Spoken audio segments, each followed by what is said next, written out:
Alright, gang's all here. This is now the fourth session of this Tyrant of the Tundra one-off, so to speak. I think I've shared with you guys what this is roughly based off of a section that's in a hardcover module. So if you've played that hardcover module before, just kind of try to play dumb, don't metagame. I did make some changes and tweaks to it to kind of make it tied more into our actual campaign itself. From a timeline standpoint, this is probably about 2 weeks prior to the majority of the Centaur Horde basically going on attack. So this group was pretty much formed in the barbarian trade fair city of Bildibaris. They held a local barbarian-style tournament to see who would be worthy enough to kind of go help out these giants, rid the area of this troublesome dragon Mythalum. But in the last session, you guys battled with the dragon, pretty much had her beat, and she was fleeing to the point where she looks like she was just trying to survive. She did escape via what appeared to be a teleportation spell, but you guys are basically right now free and clear in her former lair to do what you wish. As I said, you guys are all now standing before the opening in the ground where the Mythalum first appeared from, assuming that her lair is down inside there. The giants are willing to escort you guys as far as they can. If they get into a tight spot down below, the caverns are smaller, which I doubt that's the case since it is a dragon, then they may have to ask you guys to continue on by yourselves. The group is, for the most part, pretty bruised, pretty battered. So how you guys want to handle that moving forward is completely up to you. Some of you guys are completely depleted of magic. You're on your last few hit points and hurting pretty bad. There's an interesting status effect I'm seeing on one of the giants and myself. Looks like a little skull. Yeah, I don't remember what those were, but I'm assuming it's at that point, whatever it is going to. I think if your spell was charged or something. Yeah, there was an aura around Vasha for something. Let me see if I put a note on her character sheet. Nope, I didn't. Of course not. There's blue circles on 3 of the giants, ones I can see. And there's a little skull on Namir, and a little skull on Boo Boo, and a clock on Aaron. I remember what the blue was. The blue was all the giants have a capability of throwing lightning bolts, but it has a recharge. I think on a D6 you have to roll a 6 to get it recharged. So if your thing is recharged, you have a little blue dot on there. After you use it, that blue dot goes away until you roll to get a recharge. Does that make sense? Gotcha. Okay, and you said someone else had a little skull on them. Which one was that? Yeah, Boo Boo. What was the skull? And Namir has one too.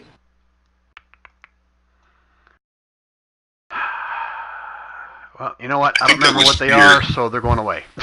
we're gonna take a rest, and they're all gonna disappear. And I can't remember what Could have been fear. Aaron, you had a little clock on yours. Oh, was that the fear, you think? I think that we put some kind of marking for fear when the dragon was here. Well, whatever they are, the dragon's gone, so I'm going to get rid of all those little icons. I think I got them all gone now. Oh, Veli's had something. Oh, Veli was flying. That's what that was for. Veli, would you have been still flying? No. Okay. All right, so I'm going to get rid of that. And I believe that's what your C was for as well, kind of showing that you were concentrating on that and flying a concentration spell. Yeah, that sounds right. Okay. And it looks like Bram was concentrating on something. I don't remember what that was either, so I'm going to get rid of his concentration thing as well. Alright. So now that I finally got everybody kind of squared away, it's now up to you guys. What would you like to do here? Is there an obvious way into the lair or the hole or whatever it is? As you kind of step up next to the edge of the hole, you can see it's pretty much almost like a sinkhole that's dropped off. There is looks like some clay, solid ground underneath, so the sand kind of drops for 8 or 10 feet before it just drops into the open cavern below. You can see right in the center here, as you're looking into it, is basically like a large pile of sand that's kind of left like a mound right there. It's probably still at least a 10-foot drop from the edge of the I guess the platform of where you guys are standing to the top of this mound. But to the very bottom, which you can see, it's probably about a 40-foot drop to where the bottom of the mound is down inside this sinkhole. Does that help? Yeah. Okay. Do we see any other gargoyles or anything else that could be threatening along the walls of this arena-looking place? I know I make your roll perception, but no, all the gargoyles that you guys saw were pretty much either destroyed or they ran off once the dragon took off.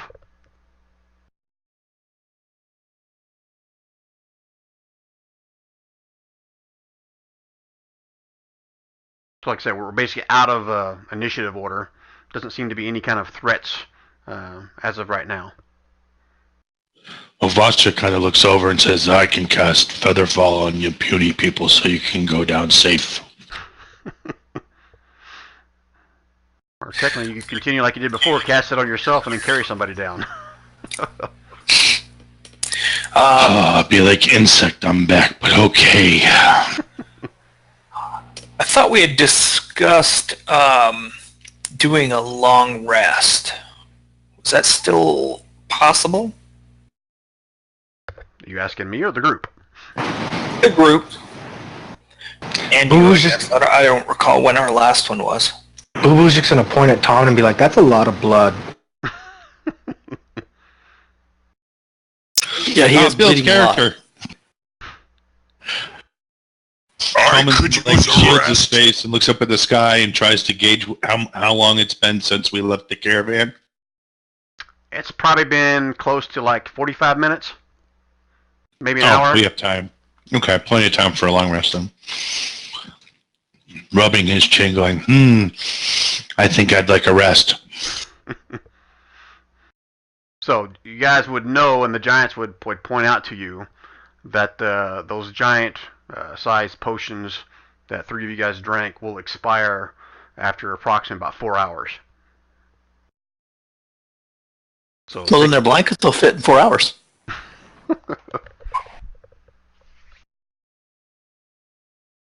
So is that what you guys want to do? Namir agree. Rest be good for group.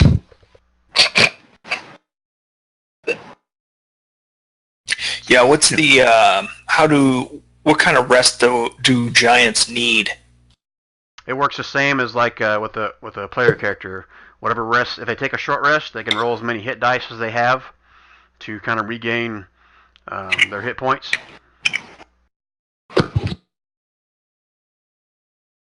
And their character sheet should show how many hit dice they have.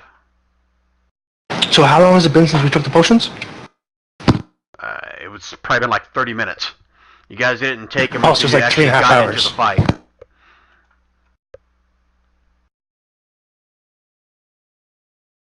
Just looking for consensus, guys. You guys gonna take a long rest or a short rest? What do you guys want to do?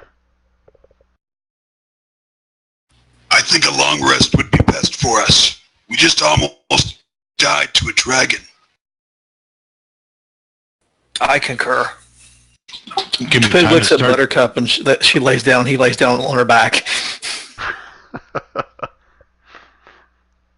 Alright, so if there's no objections, I'm assuming all you guys are going to take a long rest. Is anybody going to like stay up for a watch or anything? Or are you guys just all going to cuddle up together? What's your intentions here?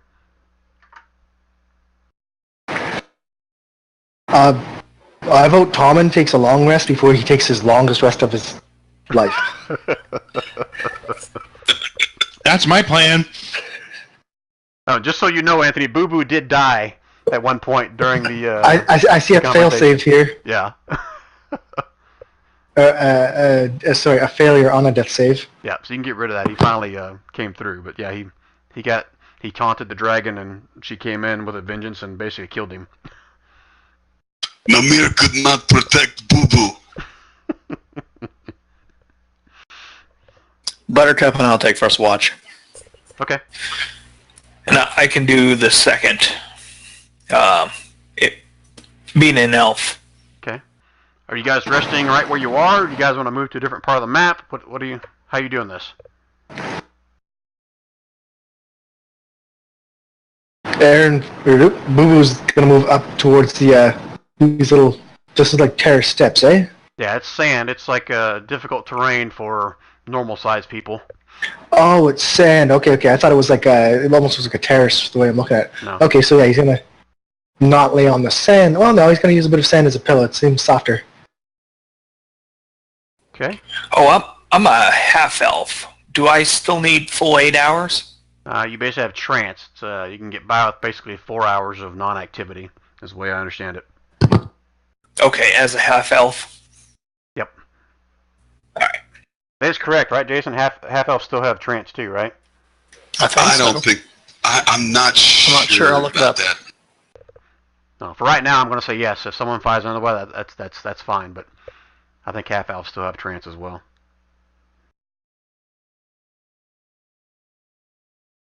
All right. So is everyone standing or sitting where they're going to rest?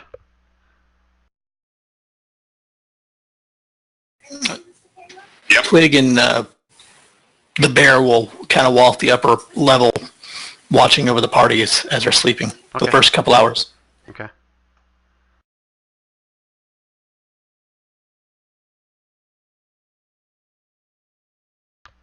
All right. So Brian, that giant potion said that when the effect ends, your hit points return to your normal max amount. Was that a before the potion thing or your normal max? Let me go back and look at my notes. Sorry. Been a while since I've read that. It's in the thing there, isn't it? Yeah. Yeah, it's on the bottom of the thing I posted, yeah. I did not see trance on half elves. I don't see it either. It does say that, but after reading it, I understand what my intention was. So I assume that your hit points are going to be higher than whatever your normal max is. So if your current hit points are more than your normal max, then yeah, it returns back to your max. If your hit points are below what your max is, then they're going to be whatever they are. Does that make sense? Yep, got it. Okay. All right, so while you guys start to kind of snuggle up and take your first rest, I need Twig and or Buttercup to give me a perception check, please. Certainly. Since I found my sheets.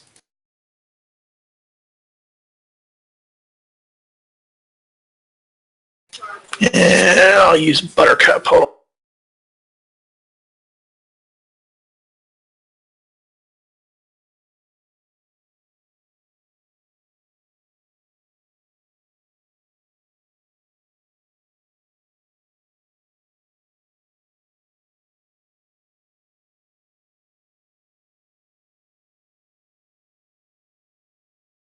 Okay, sorry, I was looking at my other screen there.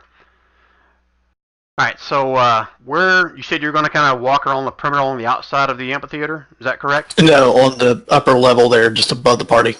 Okay, so kind of, let me zoom out here a little bit. Kind of click what your path is. That'll help me determine if or what I say anything here. Let me zoom out first before you do that. Also, before I settle down, I'm going to pop a healing potion. Okay, you going to do that before your long rest? Yeah. Okay, yeah, I see you're clicking there, Jason. Just tell me when you're done clicking. That's what you're going to... Yeah, he would bounce back between those two sand slides.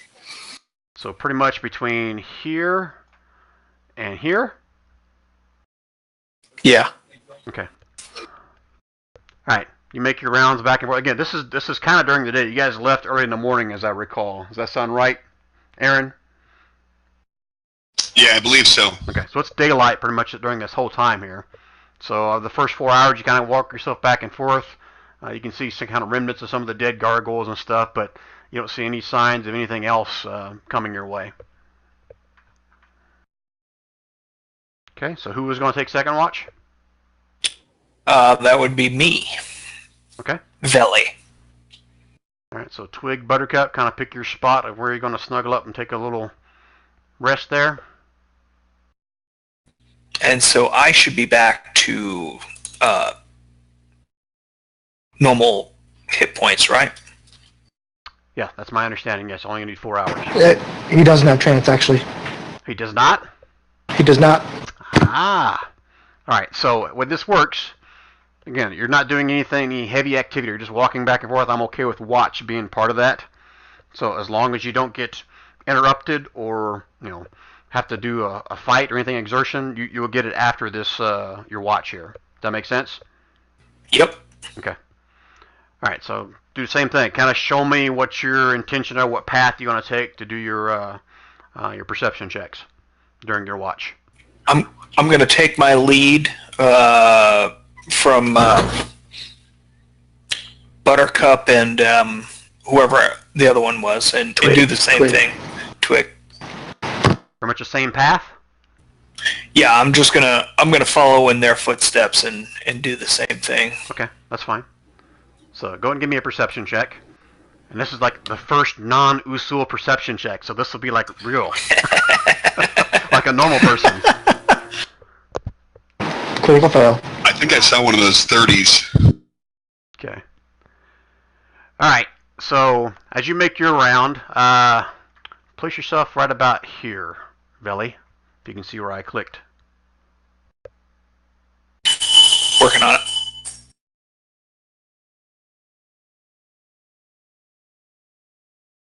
Okay, so as you're making your round, you're kind of scanning the up and down, back down the side, looking at the hole, make sure nothing comes out of it.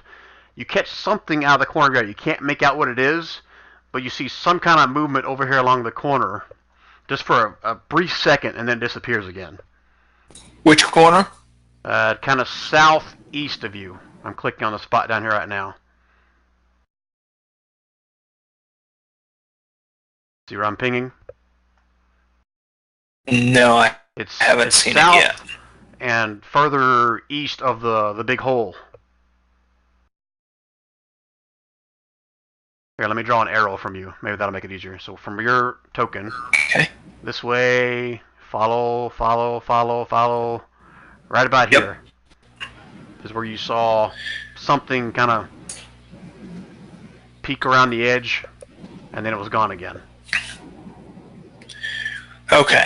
Is there anybody else awake? No, no one else said they were taking a watch, so I'm assuming everyone else is asleep. Or is there anybody relaxing as opposed to asleep?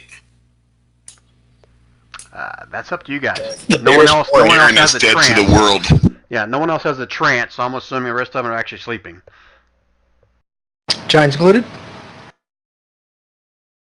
Giants what? Giants included? Yep. Yeah, they got a rest too. And you said we're 6 hours in? You were roughly about an hour into the battle, and you took the first 4 hour watch, so you're about 5 hours in.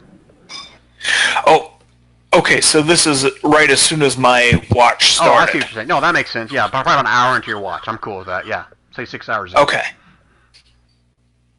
Okay.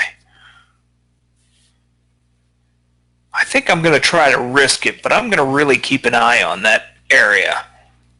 Okay, so you're not doing anything, you're just going to keep your focus on that corner? I say that. I think I'm going to wake, what's her face? Shaldor. And ask her to go check it out. Okay, so just know if you wake her up, she's going to lose any, if she exerts herself, then she will lose any possibility to regain hit points. She won't get the 6 hours or the 5 hours or whatever? She get that for her magic, but to get the benefits of a long rest, like you guys are trying to get, if she exerts, I mean, she just goes look like you're doing, that's okay. But if she has to like get in a battle or run or anything else, then she's going to lose the potential benefit of a long rest. Then also gives a short rest. Okay. Yeah, I need to send somebody over there, so. Okay. And Shaldor is the one you have control of? Yep. Okay. So all you're doing is waking up Shaldor, and that's it. Okay. That's correct. All right. So, describe to me how Shaldor is going about this. What is she doing? What's she looking for? Is she just trying to see if she sees anything at that corner? She is just trying to see if she sees anything. So she's going to come down here a little bit, make sure she's checking out around the sides as well, in those areas. Ping where you talking about? Okay. So as she's coming down, she's checking it out, and then she's obviously checking out this corner down here to make sure, see what she can see once, as she gets a better vantage point from coming further south. Okay, roll me a perception check for her. If she doesn't have perception as skill, just roll straight up wisdom.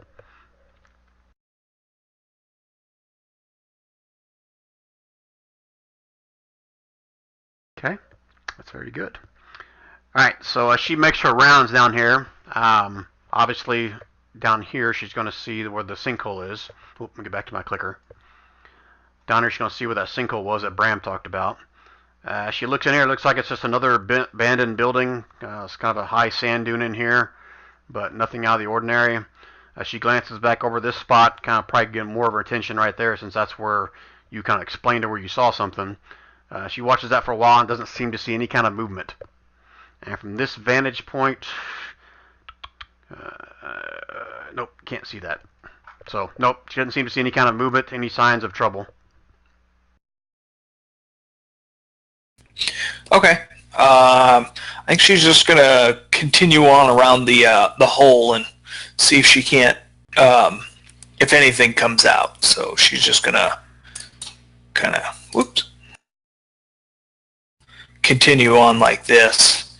Again, checking out the rooms on the way, and then. So stop right there. She does. Because I'm assuming she's looking down in here, right? Yes. Okay. So from this vantage point, as she passes by that opening right there, she'll be able to see without even a perception check that there's a set of stairs covered in sand mostly, but a set of stairs that head down into the earth. And also, as she gets closer to this edge right here, she will notice off over here there's like some makeshift tents or something set up over here. 3 of them that she can kind of point out from that vantage point. Okay. But no signs of any kind of movement. Okay. Then she's going to try to just work her way back and pretend like she hasn't noticed anything. Okay. Give me a deception check, please. Is she being stealthy, or is she just kind of walking around and like, here I am, I'm a giant? Just walking around and here I'm a giant. Yep, that's what I figured. So, as far as what kind of check did you want? I'm sorry. Perception. She probably doesn't have that as a skill, so it'd just be straight up charisma.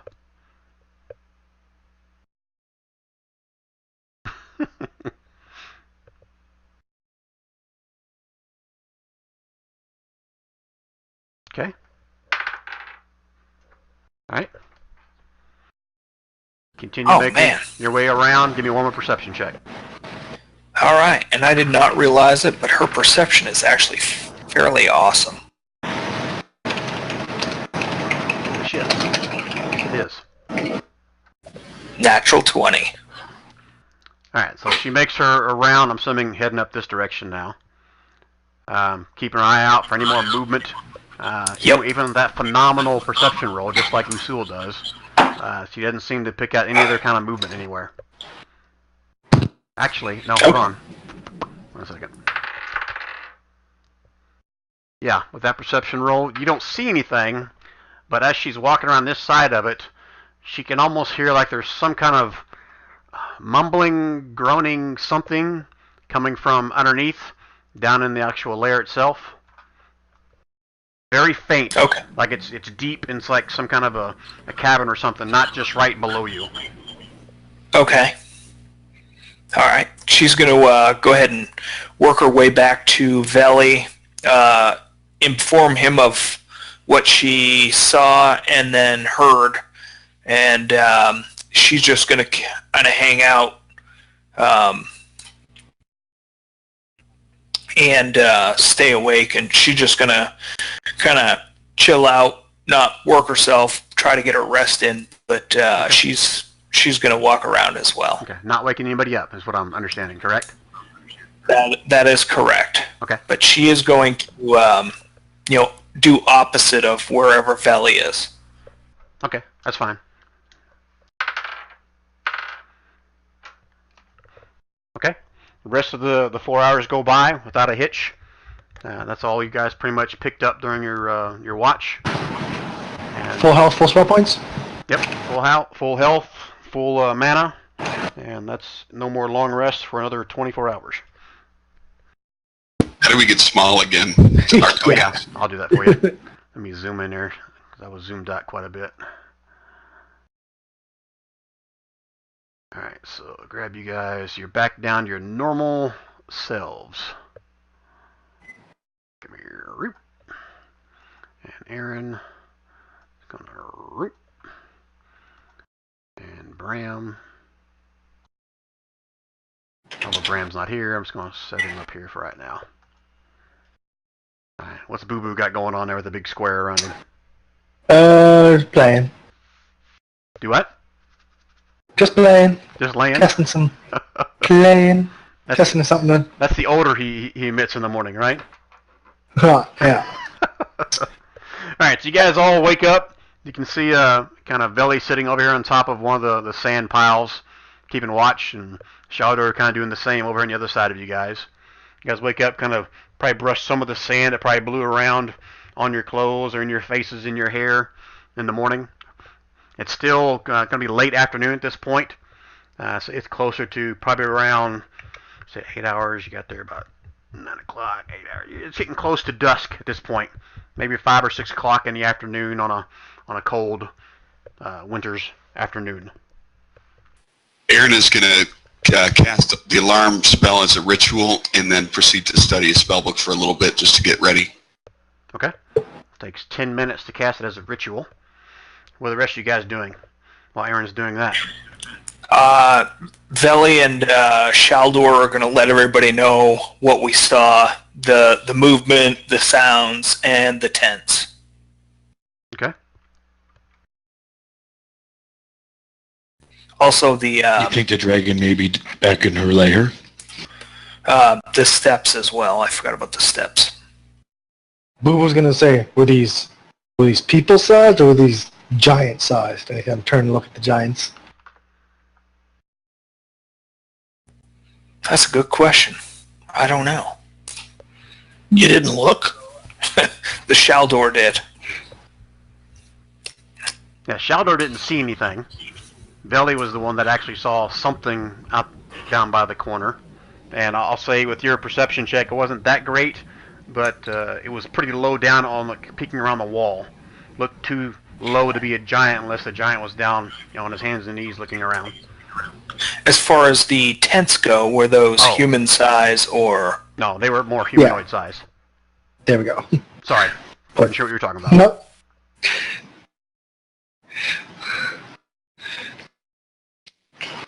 The noises you heard, were they from her lair? Do you think the dragon is back there?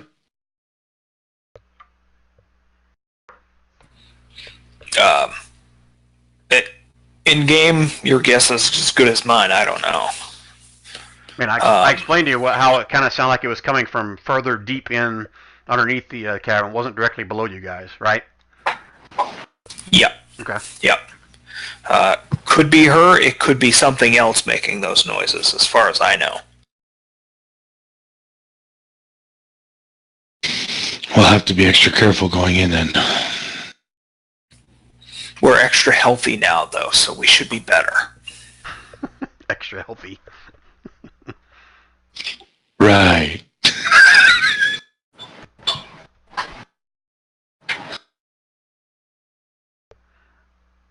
All right, fellas, what you doing? I'm gonna stairs maybe are down. Better than jumping into the pit. I wouldn't mind going, taking a party over to see what those tents are as well, if anybody wants to go. Yeah, you're better off not leaving somebody behind us to get us from the rear.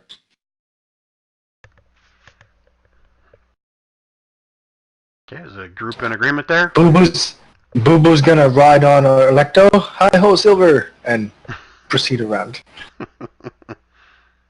And prepare for descent into the what'd you call it? Subterranean tunnel cavern? I was under the impression you guys are heading over to take a closer look at these tents that Shaldor saw. Is that Oh, that's where incorrect? Twig's going. Over here. Is Oh, where that she way. points Okay. you guys. Boo Boo is still going to be very interested in the hole. We'll get back to the hole, Boo Boo. Come on. Reluctantly leaves. Alright, so as you guys Clambers kind down of off go around the Electro. corner there, you'll see the same thing, kind of what Shaldor explained earlier. The fact that there's like 3 makeshift tents all kind of circled around each other. And from this vantage point, as you guys make your turn around, you'll also see there's another entrance that leads into the amphitheater itself. There's actually stairs a little bit further in that lead down. Do they look big enough for the giants then? They're typical humanoid size. I mean, they're probably like, for an amphitheater, they're probably at least 10 foot tall. It's going to be a tight fit for the giants to get through there, but they can fit. Twig Lucerus, you mean we slept out on the sand and we could have used tents? Boo Boo's going to be like... From now on, I'm scouting for you. Boo Boo's going to say your tent might have fit me as maybe a bib. Well, that's your problem, not mine. Keep in mind, Twig's a gnome. Twig could wear one of my socks. Exactly. So Boo Boo's in favor of taking the levitate and going down the hole because he's not trusting the tight quarters over there. And I don't think the giants would be too happy about cramming themselves in a small space like that either. Yeah, out of character, those giants being in that corridor would have disadvantage on any kind of attacks. Because it's a tight space for them. We let the giants go first and we follow afterwards. How far in can we see? It's dark inside there, so unless you have dark vision, you can't see very far at all. Those with dark vision see that the stairs start probably about 15 feet inside the corridor. Twig starts looking at the tents. What condition are they in? Recently used, that sort of thing. Okay, give me, so you're just looking, or are you actually investigating, looking around, digging through stuff? Just looking. Okay. Not. Give me a perception check. Or a survival, if you're a ranger, right? Yeah, I'm a ranger. Your choice, perception or survival. This is a +5. That I'll take survival. All right, hold on. I got to pull up my notes for a crit success. So hold on one second. Do you know what they had for breakfast, dinner, lunch, what their family name was, what kind of coffee they had? He's already a better ranger than Tegan. And he's a gnome. All right, so as you get a little closer, start looking at the tents. You can also see there's an old expired campfire in the middle.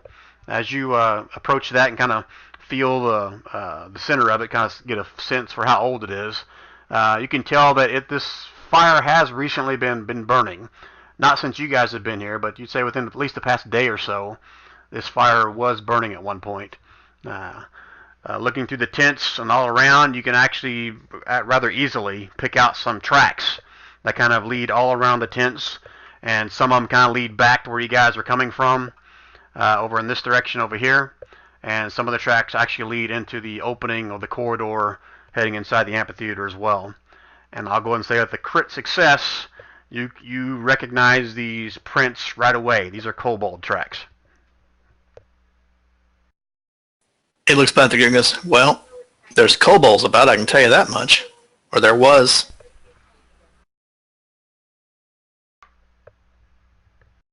And they haven't been gone too long because this fire pit's warm. Boo Boo's going to point out, so kobolds, notorious scavengers, and there just happens to be an empty, unguarded dragon horde around.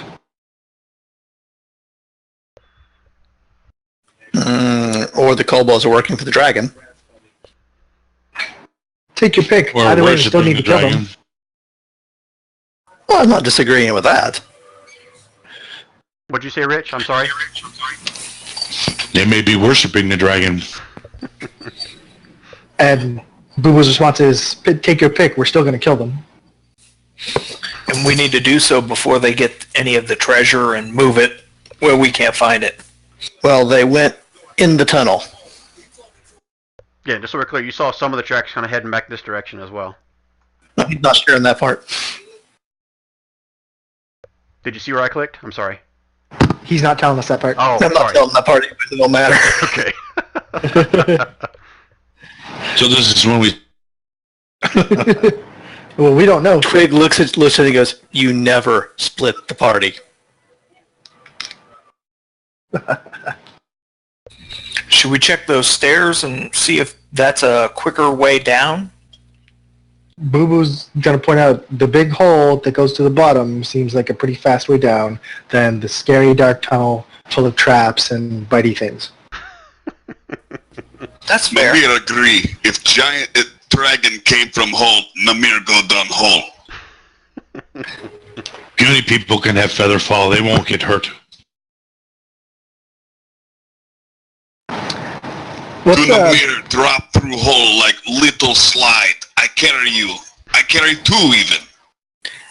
What if? And Twig walks and looks at the path and goes, "What if I set an alarm here, so we know if anything came out of this hole while we're down in the big hole?" I can do that, says Aaron. No need.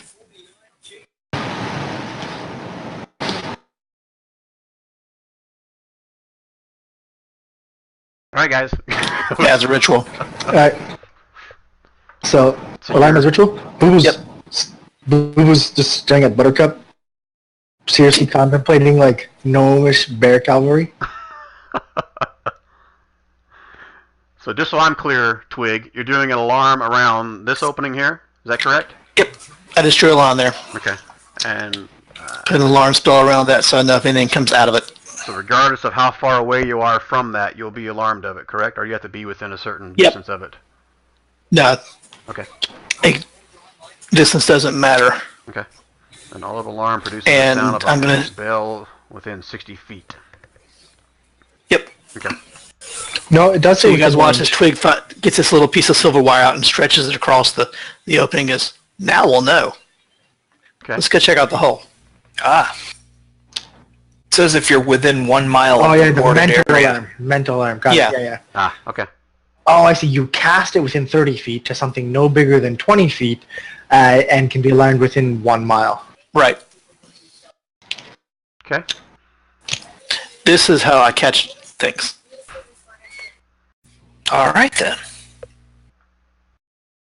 Boo Boo's going back for the giant ride. Square one for gnomish ingenuity. Twig, you are full of surprises. Alright, so just so I'm clear, you guys are all heading back to the main, I guess, giant hole in the Hole. like around where the dragon came out of? Yeah, the one we saw the dragon come out of. And you guys are all going to utilize the giants to kind of help get you down that 40 feet? Yeah, Twig goes, "Okay, who's carrying Buttercup?" Boo Boo's totally on. He says he'll sit on Buttercup, and they can both sit on Orlecto. Buttercup looks at Boo Boo like, Yeah, just so we're clear, like last time, if the Clean. giants are going to carry you guys, they're basically going to have their weapons stowed. They have to stow all their weapons in order to kind of carry you guys. Especially if they're carrying more than one. Speaking of which, do they have rocks available to them? There's rocks up here, you can see. They can either carry you or the rocks, not both. If that's what you're alluding to. Maybe we should throw some rocks down there. Can we see down the hole? Again, it's dark down there. You can see that it drops down about 40 feet. From this vantage point up here, you can see pretty much there's a large opening, and you can't really see beyond where your vision shows any more detail than the large mound of sand right in the center. Twig looked around and goes, we had a problem once in the house, and the butler solved it by dropping some fire down it. Anybody know Fireball? Silence. The wizard says no.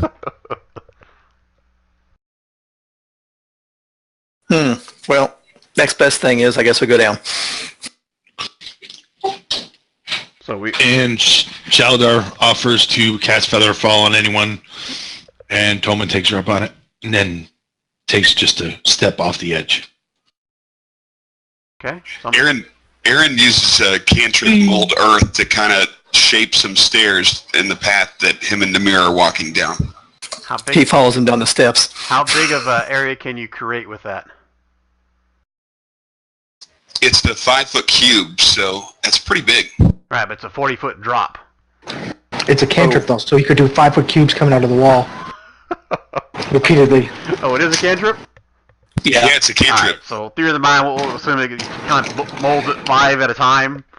But how you get a piece of earth that's going to just levitate out in the middle of nowhere for 5 feet, that's fine. Don't worry, I'm not worried about it. You guys figure out a way to get down there. Okay. All right, so put yourself an excavator. Put yourself in the hole where you think you're going to be at. Then I'll grab you guys and I'll drop you into a different map. Then I'll explain what you guys see. Everybody in? Okay, let me grab you guys. And switch over to the map here.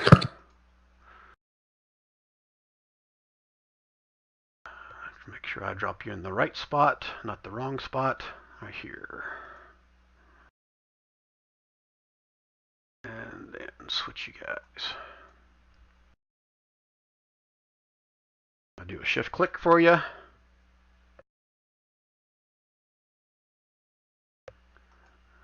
You zoom in a little bit. Alright, so as you guys basically dump or jump down in here, climb down here, stairs, however you want to call it, levitate. You guys take a look around, and inside here you can see it's a pretty large cavern. The center of it is just a large mound of sand over here. Just out of the very edges of your vision, you can see there are some other like sandstone walls and some few columns. There's a column. I'll make sure I'm on the right layer. I don't know if you guys can see me pinging or not. Large sandstone column, 4 of them. Pretty much surrounding you guys with sandstone walls leading further to the east and the west. Again, at the corner of your dark vision, you can see maybe there's a corridor that heads further to the north. There's what appears to be a unnatural small opening on the eastern wall. I'm sorry, western wall. And along the eastern wall, from this vantage point, you can see again some more partially natural, partially unnatural openings that lead further to the east. Twig looks around and sees if he can't find any path where the dragon would have come from. Boo Boo lights a torch. Give me another survival check, Twig. And this will have a +6 to it. Favorite enemy. Holy shit. Alright, 1 second. Let me get Boo Boo his light so he can see. Oh, it's a torch, so everyone should be able to see, right? Yeah. Or not +6, +4. Torch is 20 and 20, as I recall. Or 40 total, 20 is dim. All players see the light.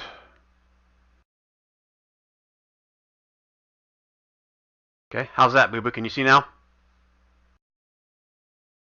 Yep. Okay. We're good. Can everyone else see? Anyone else that didn't have dark vision already? I think everyone else had dark vision. Alright, Twig, so with that survival check, you can see, actually it's a very good survival check, you can see all kinds of tracks within here. You can see the cobalt tracks again, kind of going every which way in here. And you can see some old, some are fairly, I guess, newish dragon tracks that were basically all through this sand pile here. And from your vantage point, in this area, you're assuming that everywhere else is probably too small of an opening for the dragon to get through. So you can't see any tracks, but you're assuming that probably to the north is the only possible spot the dragon could have gone. He looks around. At first he points south. He goes, nope, nope, nope. Turn and goes, dragon came from that way. Points north.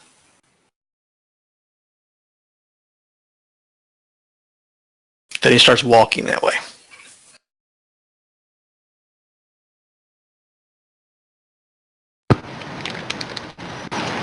Okay, the rest of you following suit or doing anything else? Okay, let's follow the little guy. Follow Bear. By the way, is Bear for sale? No. Bear is a friend. And just as a reminder, as you guys are walking through these big piles of sand, that is difficult terrain out of character. You guys would have known that from your battle before when you're up above as well, but kind of plod through this sand and goes up to your knees, or some of you maybe almost up to your hips since you're little folk. But it So it's is... like a little I'm on sand. the wrong level. I'm sorry? Twig follows the dragon's tracks, Okay. whichever way that would go. Yeah, from this vantage point, once you get over here, you don't even need to roll me a survival check. I mean, it's pretty obvious you can see some dragon tracks that lead further into this corridor to the north.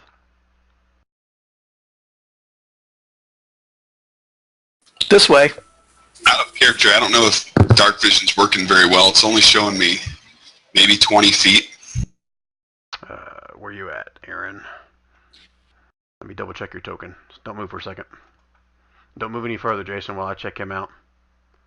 Okay. It shows you with 60 feet of line of sight. Each one of these squares is 10 feet, if that helps. Or if that was... Oh, okay, that makes sense. Okay. Brian, I don't think I'm on the right level because I can't advance my tokens either myself or the Vacha. How about now? There we go. Thank you. Okay. Let me try. Yeah, I think I set up a dynamic lighting wall right there so you guys couldn't see on either side of the sand dune if you're on one side of it. You're just kind of stuck there. Alright, so don't move yet, Jason. I'm going to double check your line of sight, what you can see with your guy. Okay. Yeah, nothing really new. You can see right at the corner of your vision. It's like another sand mound. Starts building up right about here. But again, the tracks lead kind of straight into this large area here. The sand pile, where is it coming from? Is it like it's been shoved there, or is it like fallen? Give me a nature check.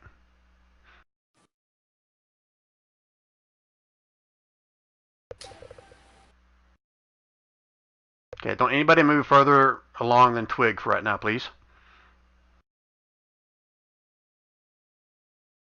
Yeah, that sand pile, is it like leaked from somewhere, or has it been shoved there? Yeah, did you not hear me? I said give me a nature check.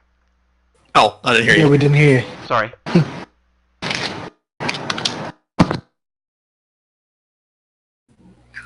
Do the giants have night vision or dark vision?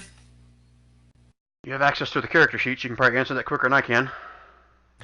Oh, I was looking at it. I didn't see it. Was it be at the top? Nope, they do not have dark vision. Ah, okay. So the only light you're getting is out of boo-boos, unless you guys want to cast something else. Senses says 19. I don't know what the heck that is. Alright, so with that nature check, Twig, you can gather that this sand looks like it's like natural, not man-made. So it could just be an accumulation of sand over the years. It could be remnants of some kind of a sinkhole or something that might have been there. But yeah, it doesn't look man-made. Well, I was more worried about maybe being dragon-made, to be honest. Looks like it was made by natural causes. Yeah, I keep moving. Twig keeps moving forward then. Okay. Give me a perception check. He stops Twig. and looks back to see what the others are doing. When he realizes that he sees a torch, he's like, oh. Give me a perception check, Twig. Person with torch might want to stay in the back. He's mostly in the back. Boo Boo's kind of bringing her to the rear. Am I cutting out, guys? You guys Wait, know I'm me? here, stay near Bear. Maybe you're cutting out, Brian, because you went robot a little bit ago, and then now it seems sometimes you're not there. Okay, how about now? Am I any better? I can hear you. Okay. For the moment. Alright, Twig, I need you to make a perception check. Okay.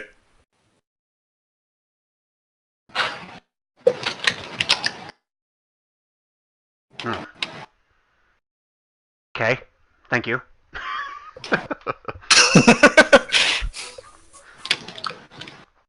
You guys watch as Twig like creeps walking on and he kind of stops and listens like, no, didn't hear anything. See another similar pile up to your left as well. It's like it's getting higher or bigger as it gets out of your line of sight. Man, he walks over to this pile of sand over here. Okay. He looks back to us and goes, they look natural, but I'm wondering where they're coming from. Not you got a closer look at it. Give me another nature or survival check with advantage.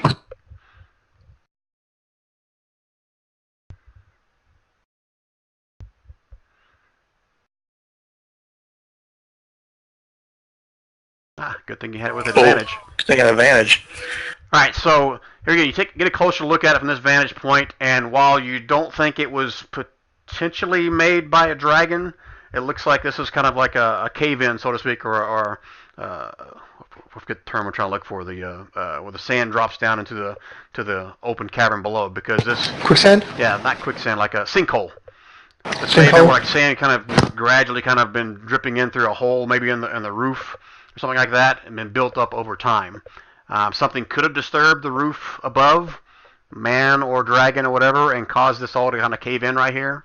But you can see there's various kind of tracks all over it, but just from the surface, it looked like it was purposely made to go here.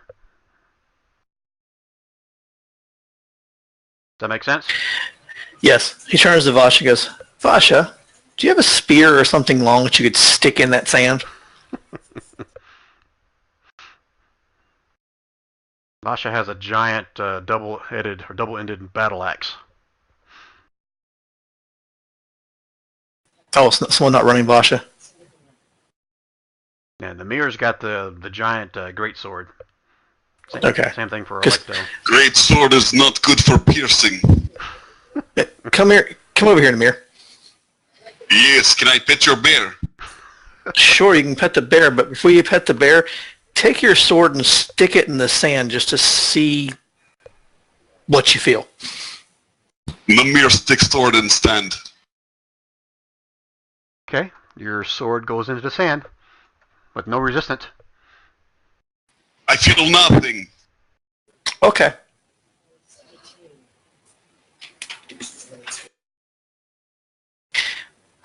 We continue north then. Namir, pet the bear. Buttercup just kind of looks at the mirror like, really? Namir, you cannot have bear. So now Buttercup knows what it feels like to be a little kitty cat. As you wish. Alright, so give me one more perception check.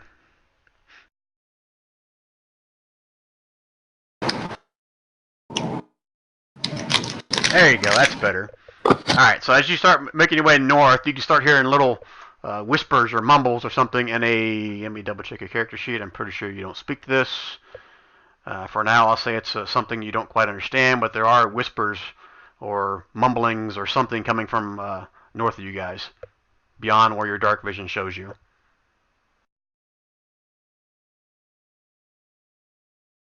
Yeah, I speak Gnomish, Goblin, and Draconic. Okay, so let me double check these guys. I'm pretty sure it's not none of those. Yeah? I'm gonna find kobolds. You're gonna do what, the kobolds? Oh, yep, you do understand it. Sorry, my bad.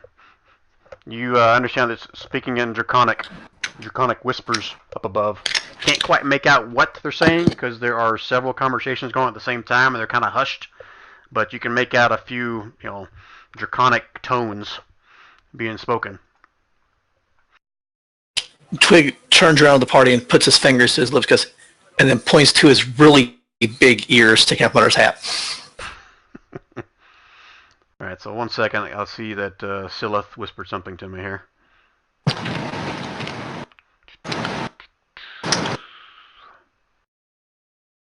What'd you say you were looking for there? Kobolds? Okay. I don't know if the character has a history of it or not. If you read the second paragraph.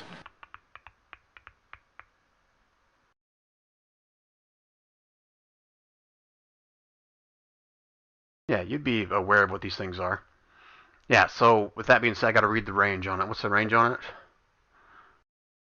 It just says locates the nearest. Within 1,000 feet. Okay. All right, so let me whisper this to you, or is this something you would share with the rest of the group? I just whisper it for now. Okay, 1 second, guys. Okay, and you are go to Boo Boo.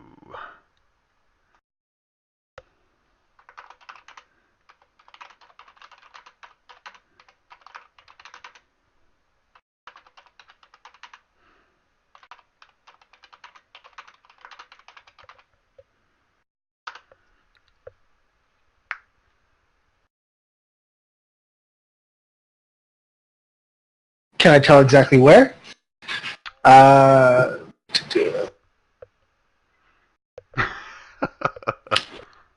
sorry, because it sounded earlier like you said above.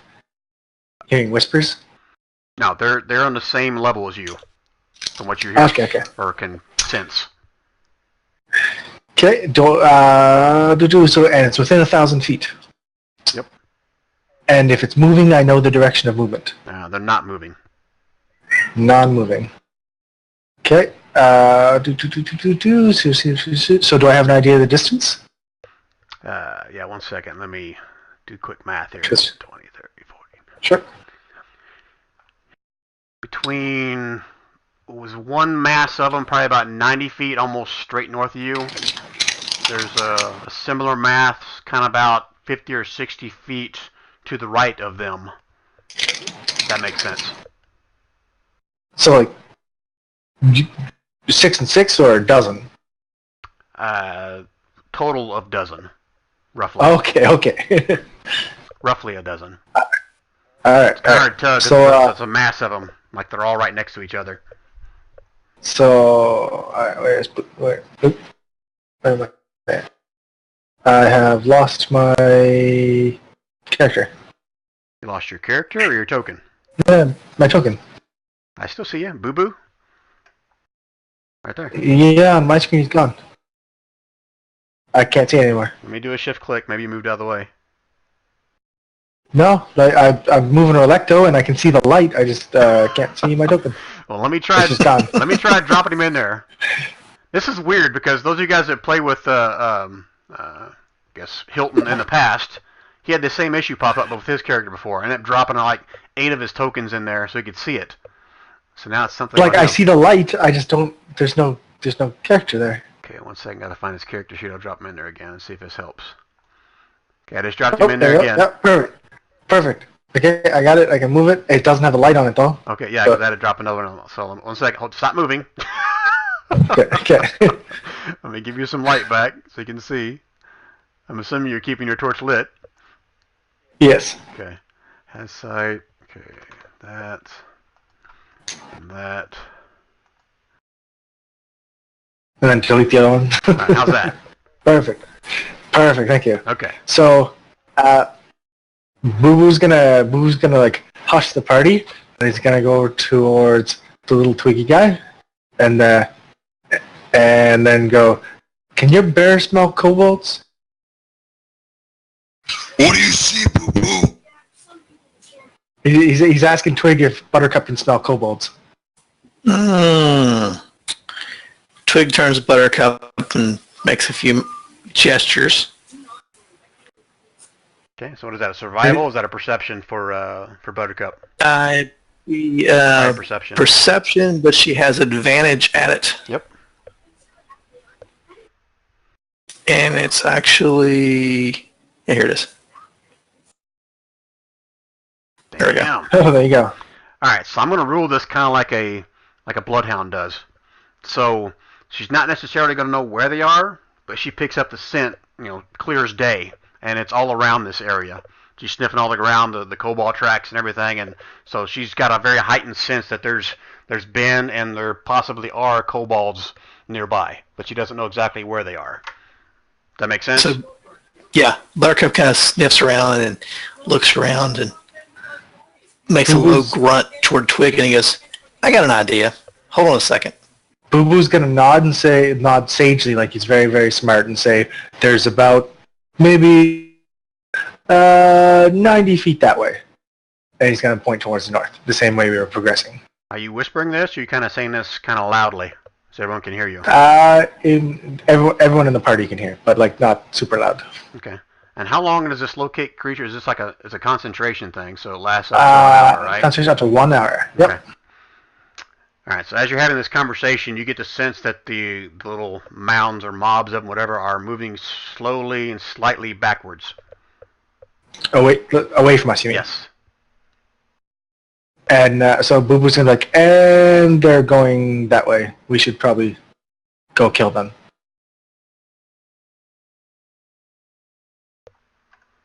That way, huh? North. That's what I say, yeah.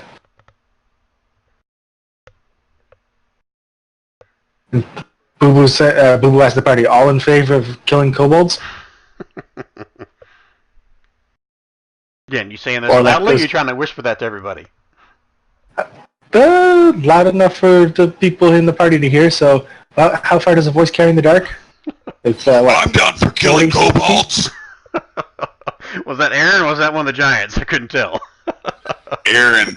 It's his flaw. Remember, he can't whisper. Those of you that can understand Draconic hear a lot more yips and shouts coming her direction. And Twig, give me one more perception to see if you understand any of it. Does anyone else here speak Draconic? I should. Yes, you should, but just double check for me. Common Elven Giant. Yes, Not I speak Draconic. yeah, not insight. I need you to give me a perception. Twig. Oh, sorry. And I've lost my sheet. 1 second.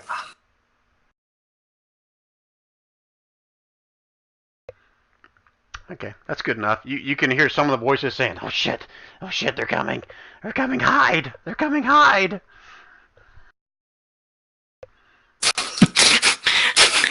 Twig just kind of goes, they know we're here. Should we be spending time on kobolds when that dragon is going to heal itself and be back at some point? Maybe they know where the treasure is. Twig looks at it and goes, and do you want a kobold to stab you in the back when you're not paying attention? Boo Boo readies his weapons and proceeds forward with Electo.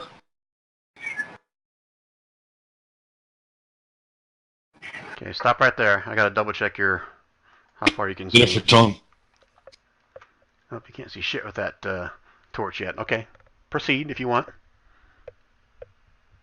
I'm reloading, so. Have we seen any rocks down here? Big rocks? No, it's mostly sand. Okay, Just stop thinking right so, there, sand. Boo Boo. I think both Boo Boo Boo Boo stopped. and Toman can see from this vantage point. Right in front of you, Boo Boo, is this large hole in the ground. And as you peer over the edge Another of it, hole. can you guys hear me? Yep. Yep. Okay. Yeah. As you peer into the hole right there, I mean, you only have a torch. You only see 40 feet, but the depth of it is definitely deeper than your torch allows you to see. A hole within a hole. Holeception. No, just that big blue section right in front of you is basically a large pit. Not sure how deep it is. Jason lost Discord. All right, hold on, guys. Since Jason's kind of like our ranger, don't anybody else move yet Yeah, until he's- he comes back. Did we just lose him in Discord? Did we? He's still in Roll20. Okay. We just lost him in Discord.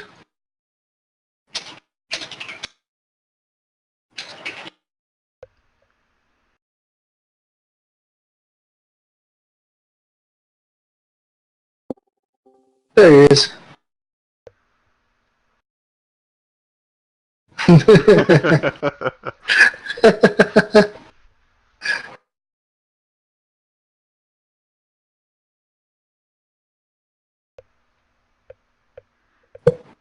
Probably make sure his mic's working. Okay, let me switch over to Discord. Take a look real quick. I'm back. Oh, you're back. Oh, Okay. At least in Discord. Okay. All right. So All right. you back in roll 22, Twig? Or are you still? About halfway. Okay. I told everybody else to kind of wait until you came back. No, you're good. Go ahead. I can theater the mind of it until Okay. we get there. So you heard what I was telling Boo Boo and Tolman as they got closer to the large pit, kind of in the middle of this room that I'm not sure how deep it is, but it's a large 10, 20, maybe 25 foot diameter hole right in the center. And let me double check Tolman's, how far he can see. Nope. Okay. That's as much as he can see as well.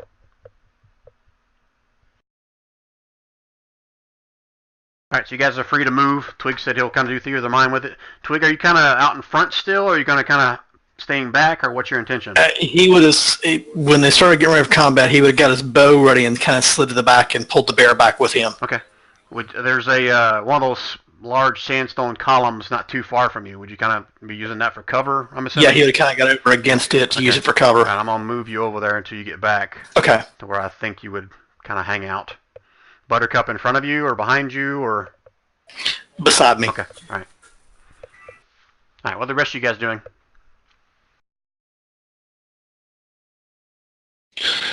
Is the chittering of the language I don't understand coming from the hole or from beyond, like on our level in front of us? Did you understand? You would have heard it. Give me a perception in hindsight to see if you can determine, where it was coming from. Now, from your understanding, it was beyond the hole, Okay. or further to the north of this hole you see here. Boo-boo's And I'll gonna skirt the hole and keep moving, and Vash will do the same. Okay. What about the rest of you? Boo-boo's gonna look around the party and be like, how deep do dragons normally live anyways? Okay. So, hold on one second, guys. From this point forward, I want you guys all don't move any more than 30 feet. Then I'll let everyone else kind of make a determination if you can move any further. So let's do it 30 feet at a time is a max, or whatever your max movement speed is, so that we don't get too far ahead of ourselves here. Okay? Got it. Got it. All right, so Tolman moved. Check. Boo Boo moved. Anyone else? Aaron or Kelly? Namir is waiting for Buttercup to move, and Aaron stays in Namir's shadow. Okay. What about Veli and Shaldur? Did we lose Don? No, I'm here. Okay. Is Veli or Shaldur moving? Come out a little bit. Okay. That's it. All right. So let me double check Tolman's vision from there. All right, Tolman, at the very edge of your sight, kind of up here where I'm pinging up here, you can see there's some kind of a large stone square structure just right on the edge of your vision. Can't quite make out what it is, but from your vantage point, you can see a stone block. It's maybe 8 to 10 feet tall right there, along with more sandstone columns kind of to the northeast of you. And Boo Boo, you got a torch. You probably can't see shit. Nope, you can't see anything else other than the hole you're right next to. Okay, so whoever wants to move 30 feet, you can do that again now. I want to switch to stealth mode. You're going to start stealthing. What about your giant? And by the way, Boo Boo still has the torch going. Just so everyone's aware, Boo Boo is holding a torch. Yep, and Boo-boo's wondering where he's sensing those kobolds right now. You're getting very strong senses of where they are. You want me ping so everyone sees, or just tell Ping, you, yeah, and I'm going to just ping it. or let me just tell you that you know where they are, so you won't be surprised by them. No, just ping it. Okay. You're getting a strong sense of them right in here. And, Guys, they're over here. And over here.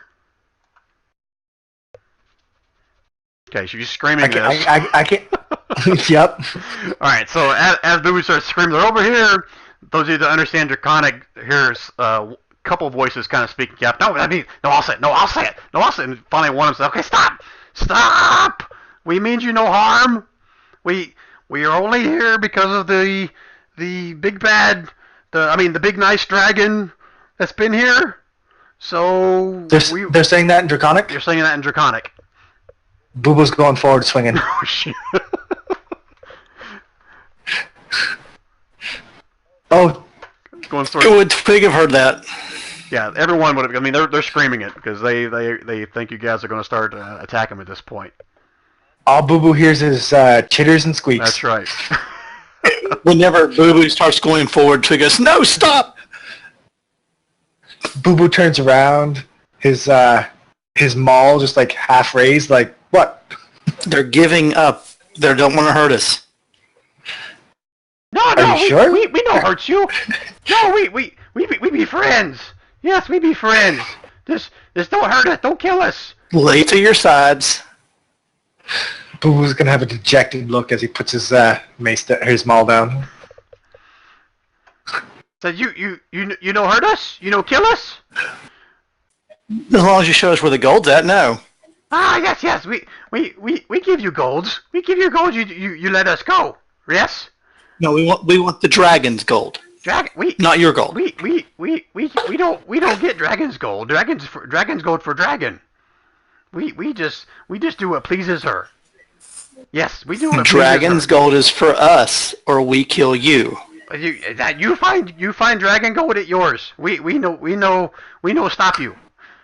This is all in Draconic, guys. So those who can't speak Draconic just hear a bunch of yes. Yeah, it's all Draconic. Then point the direction to the dragon's gold. We not sure. She hides it. She hides it all over the place. She not show us. She don't trust us. She don't trust us with gold. Pal, your gold in front of my friend with the big stick there. Okay. Points at Boo Boo. Boo Boo raises his maul again.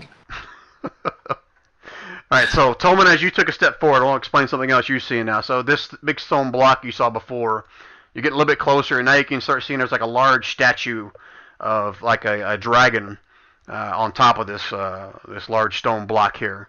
It looks nothing like the dragon you guys fought, but it is a dragon nonetheless. And at Twig, as you say your last thing, you hear a bunch of the whispers back and forth from all the guys, and you see all of them kind of gingerly start walking forward with their weapons. They drop their weapons on the ground, so pay no attention to what these tokens look like. But you see on each side there's two kobolds in some kind of a tunic or a robe. The rest of them are in some very crude looking patchwork leather armor, and they're all walking forward with these little pouches that they have, and they start kind of dumping them all in one big pile in front of them and say, here, you take our gold. We live. You let us go. Yes? And your weapons. We have no weapons. You see, we drops weapons. We have none. Okay. And your armor.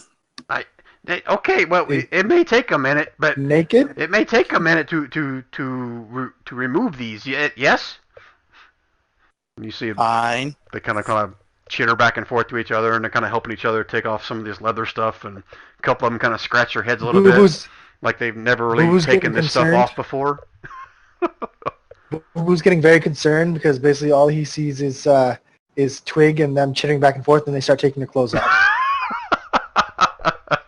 I didn't realize it was that kind of party. Look at Twig at the kobolds and just be like... Twig looks at Boo Boo and goes, relax. They're not taking anything out of here but their skin. And you can see several of them start to kind of shake and where they're standing as you see the giants that get within their division. They're like, no giants, please, no giants. We no good to eat. We all bony. Faster then. We all bony. We don't get faster. We can't get eaten. Faster. Okay. And you see the robe one start helping the other guys with the armor, like slapping them upside the head and trying to get them to hurry up. But it takes them several minutes, like 10, 15 minutes from they try to get this stuff off. But they eventually have a pile of... While they're doing that, Twig is like takes his toe and like out of his boot and kind of like goes through the stack of the coins. What kind of coins? Gold, silver, or what? Not numbers, just the dragon's lair is in that hole that we just saw. If she comes out of that hole.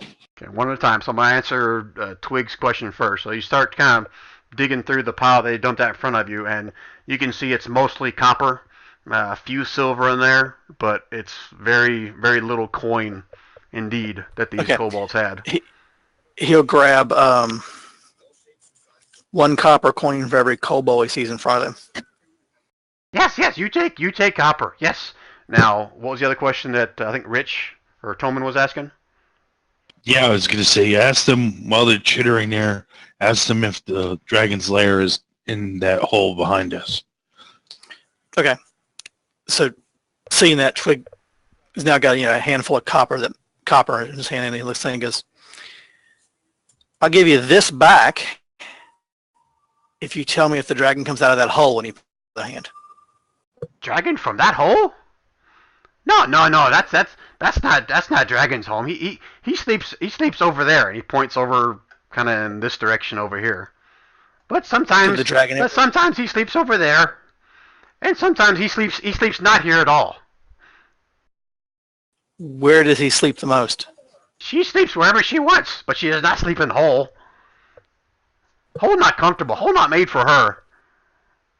And you see him kind of turn around and whisper to one of the other kobolds with the robes next to him. I mean, whispers where you can't hear unless you roll a phenomenal perception. Let's see what we get on that.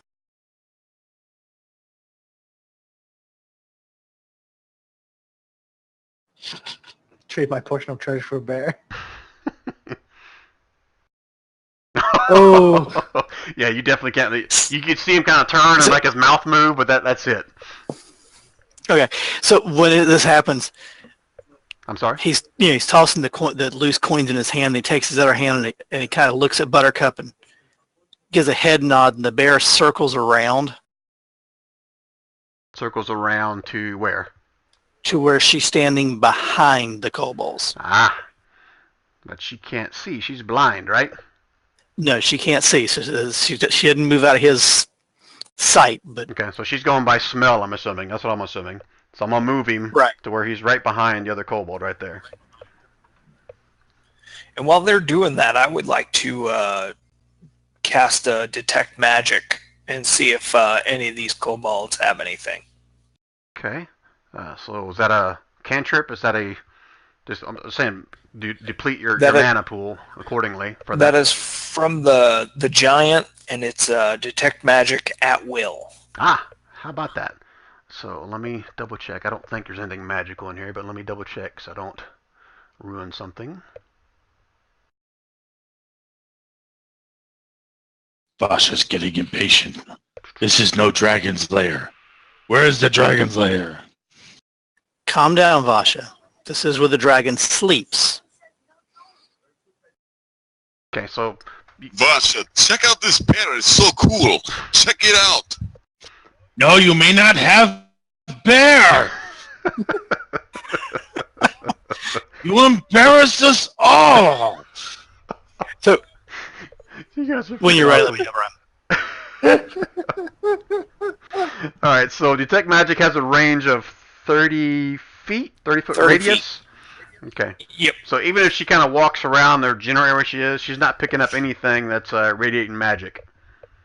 Okay. She's going to leave that up just in case she comes into contact. It's a 10-minute, so she should be able to do that. Okay.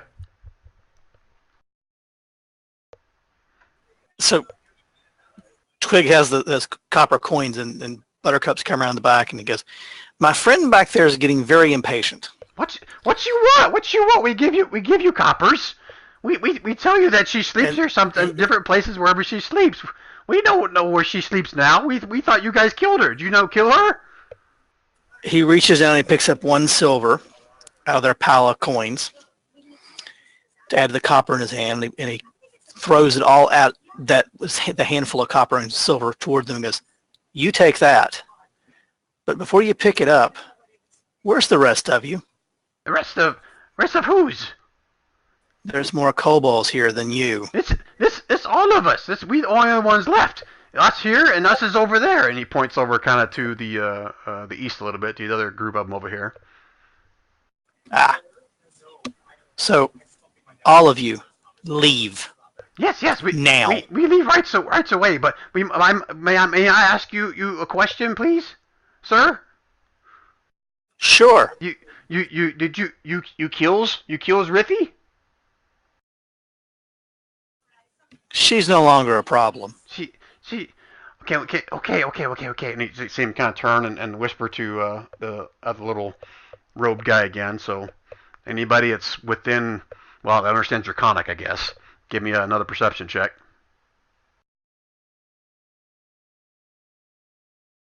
As there starts being a small, heated little whispered conversation back and forth between the two. Yes. It turns back to you and you hear yes, yes a couple times. I think I got the curse of Wheaton. So okay, but can you tell us where you last seen her? Where I last seen her? Yes, please. Up there. Out where? And is she... Out. I point up to the about through the ceiling. Up there. We okay. Me just say it. We want her body. If she's dead, please. That's fine. If you kill her, fine. We actually. She looks at the other guy, kind of somewhat like he's not wanting to say this. We actually wants her dead. Yes. We wants her dead. We needs her dead. We needs her body. Yes. Could you Insight check. Okay. Go ahead.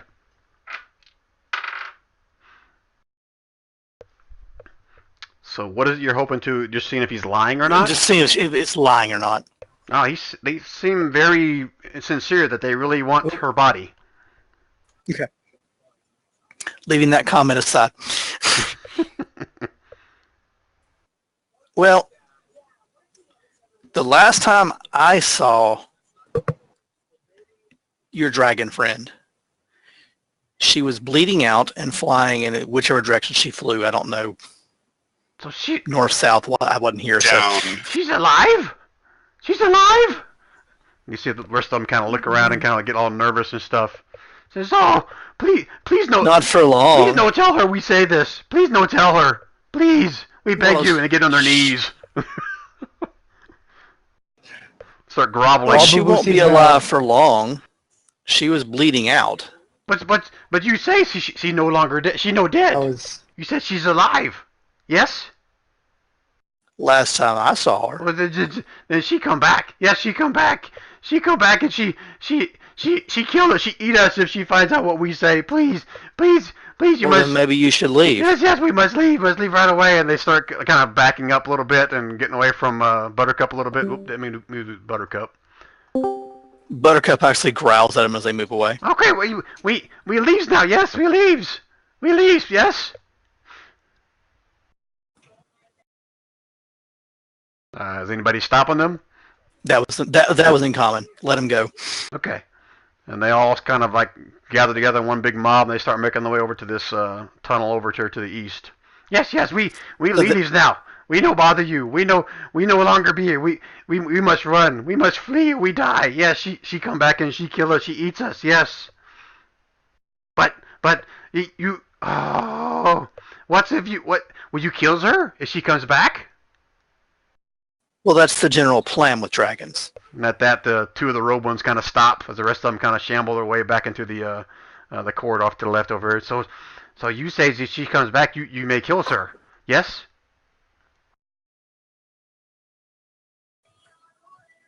It won't be from a lack of not trying. Oh, okay. We must plan something for this because we really wants her body. Yes, we needs her body. Yes, we must. Well, how about this? You go back out to the top, and you hide, really good. Yes, we's good hiders. Yes. And if you see her, you come and tell us. And we'll come and kill her. We come to tell you, but she sees us. She sees us tell you. She eats us. Well, then that's a reason to be very sneaky and not be seen, isn't it? Yes. We try. We do be sneaky, but she's sneakier. She's sneakiest. She see us. She knows. She always knows. Then just go. Just go while she's not here. We said, but we needs her body. And he's almost like crying. But you might want to take a bath because you stink. Wait. We don't care about stink. We don't care about smell. We just need her body. How do you think she's going to find you? What do they need with her body? Oh, you're not speaking in Draconic, so right? Yeah, no, I'm not. Boo Boo's just gonna be like the dragon body, the body made of dragon parts, worth all the money the dragon scales are worth. kind of looking back and Yeah. forth. You guys talking in common. And then Boo Boo's gonna like And the dragon he looks body back at her and goes, that people use for magic rituals. Twig looks back at him and goes, I don't understand. Why are you not gone? I told you to leave.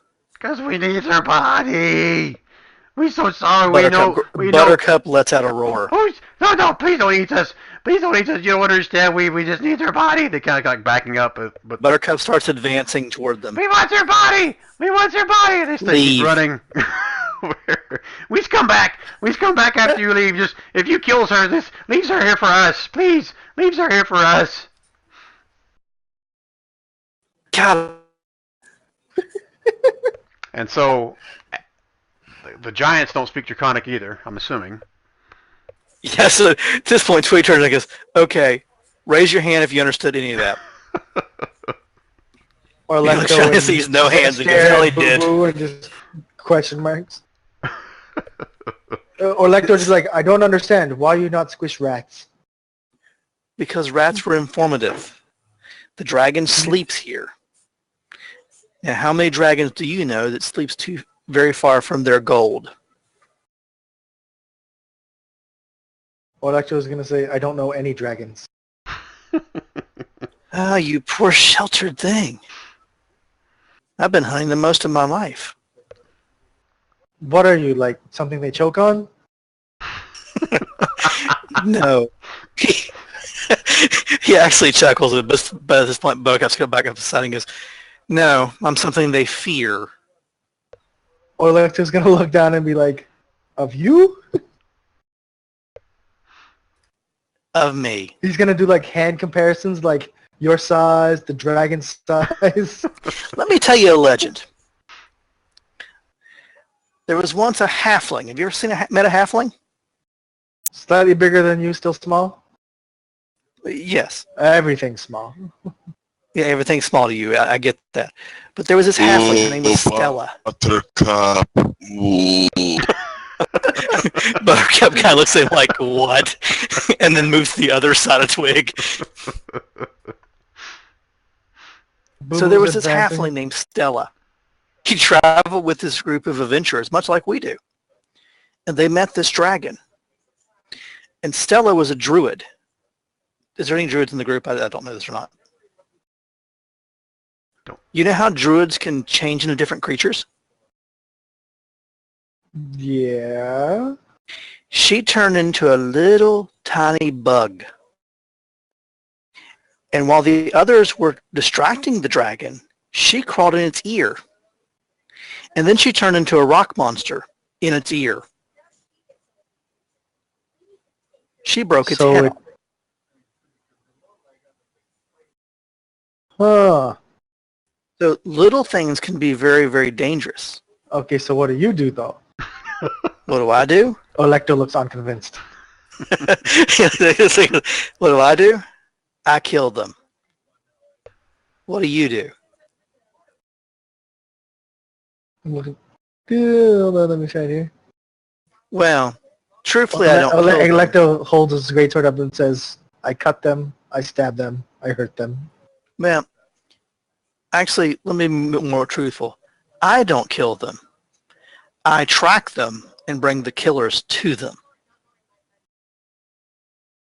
Then he looks at your greatsword. Get my point? The light dawns in both Orlecto's and Boo Boo's eyes. Boo Boo pretends he didn't misunderstand any of that. So one important point of context, I'll make sure I share with you guys, because the Giants would have made this part of the negotiation as well, that as also as part of their agreement to help you guys, they were to get the corpse or the body of Rithalum after you guys destroy it. Now, those yappy rats, as you call them, they want the body that you want. So I suggest when we get done with our business, we cart it away quickly, because they'll come back for it. But then again, he looks over at the pile of littered equipment and gold of coins. He goes, they ain't got much to come back with, so. Orlecto's gonna look miffed, like, those tiny rats want to take our dragon treasure? Oh, they could care less about the treasure. They just want the dragon's body. He's referring to the body as treasure. Right. Kobold speak. Orlecto, don't you have thing for dragon body? Especially dead. Especially dead. Good. Now, how about we find the dragon's gold? How much time has passed while we've been debating with the kobolds? I'd say it's only been maybe like half an hour or so. So half an hour of tears and squeaks. Boo Boo's just about ready to jump into the hole. Electo's willing to catch him. Boo Boo, the hole probably isn't what you're looking for, but feel free to jump in if you'd like.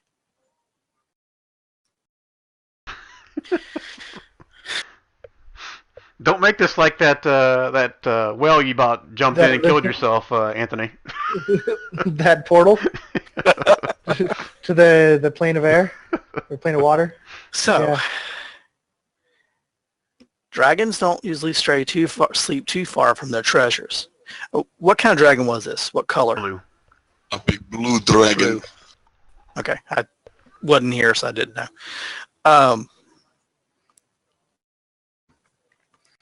And the kobold says that the dragon sleeps around here, so I suggest we look around a bit and so we can find. Dragons sleep near treasure, no? Usually. Reds do. They like to lay on that a lot.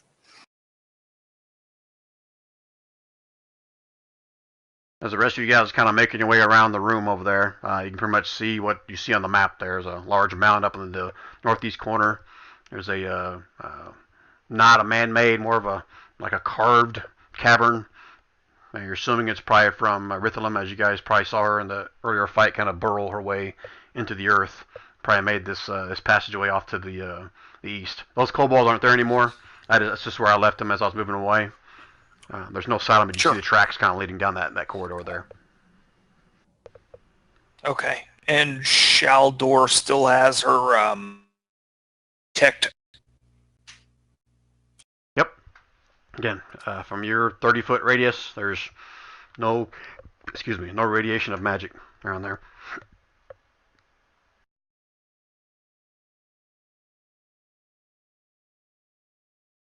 Boo Boo's gonna examine the statue. Okay. Take a closer look at the statue. No need for a perception check because you guys got plenty of time to look at it. It's looks like an alabaster statue carved in the image of a dragon erupting from a block of stone. The block is about 10 feet high, as I explained earlier. Dragon's another 10 feet higher than that, with two gleaming eyes of polished obsidian for the eyes, so to speak. Hold on, Orlecto, I gotta move your guy out of the way. You're right in where my text is, so I can't read it. Yeah, he's stuck. I can't move him down. There we go. The ball of this dragon statue is open as it glares down into that hole, that 20-foot diameter hole right in the middle of the sandstone.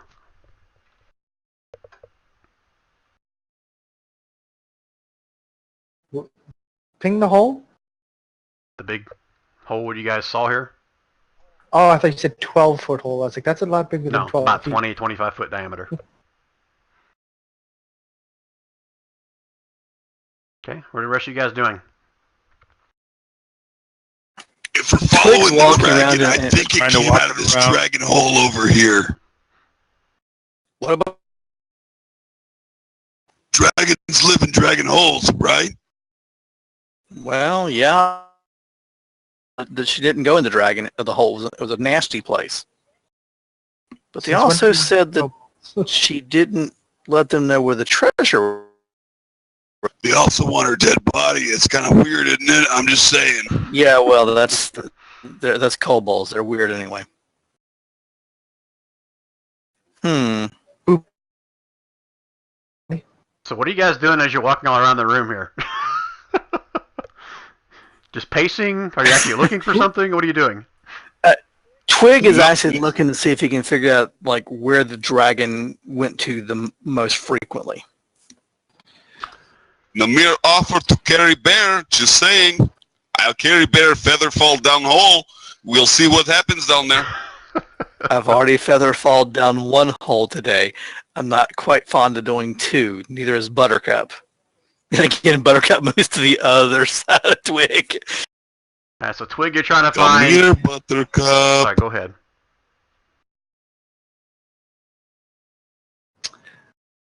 Alright, so Twig, you said you're trying to locate or figure out if you can see where the dragon tracks may have taken or gone in this area.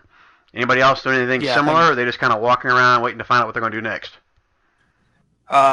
Veli and Shaldor are... he's assisting her with the being able to see, but she's got the spell up looking for magic. Okay. Trying to figure out where to go with that. Okay. So I've pretty much been watching where you've been going the whole time with that in the back of my mind, and she's not picking up any other signs of magic within a 30-foot diameter of herself, wherever she goes.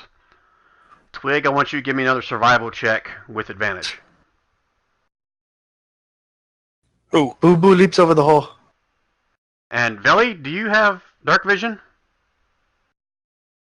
Veli does, okay. Yeah. All right, so you can see where you're standing there right now, right? Yeah. Go and give me an investigation while you're standing right there with advantage as well. Then I'll rule on both you and Twig's rolls. Oh, shit. Alright, so Twig, as you're walking around, you can see there's all kinds of, I guess, remnants of dragon tracks where she's dragged her tail or the claws have dragged across the ground. Looks like she always makes like a kind of a big circle in around this hole right here, and then it's in and out through the opening where you guys came in here. But you do see occasional tracks that kind of lead into these big dunes. There are big piles of sand to the southeast and the southwest, although you don't really see tracks going on top of those dunes, if that makes sense. Yeah. Okay. And Veli, as you're over here kind of looking around, kind of helping Shudder scope out for magic things, you reach the top of this mound up here, and you can see where it looks like, you can see from this vantage point almost, you can see the edge of the wall right here, where it kind of just stops right there and then gets replaced by sand, and then the wall starts again over here and gets replaced by sand. You kind of got the impression that maybe if the sand wasn't here, there'd be like an opening right here. Okay. All right. I'm going to make everyone aware of that this is a potential door here where the dragon was able to go through the sand.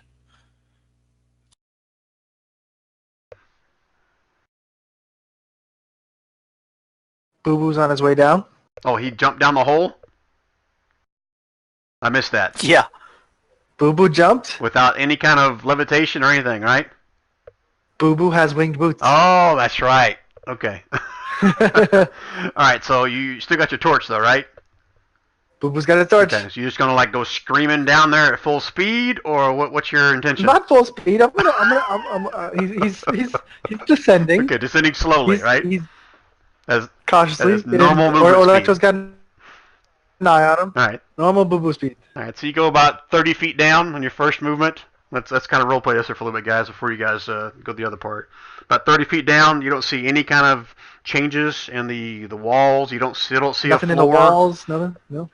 You want to go another 30 feet down? 15 feet. 15. Half speed. Slow. Slowly make your way down a little bit further. Still no changes in the walls. You don't see a floor yet. Perception check. Can I tell? Or no? What that would be perception. What would it be to try and see what made the hole? What made the hole? Yeah. It'd be like I don't want to do this. It's a nature or survival. Probably your choice. Nature or survival. Survival.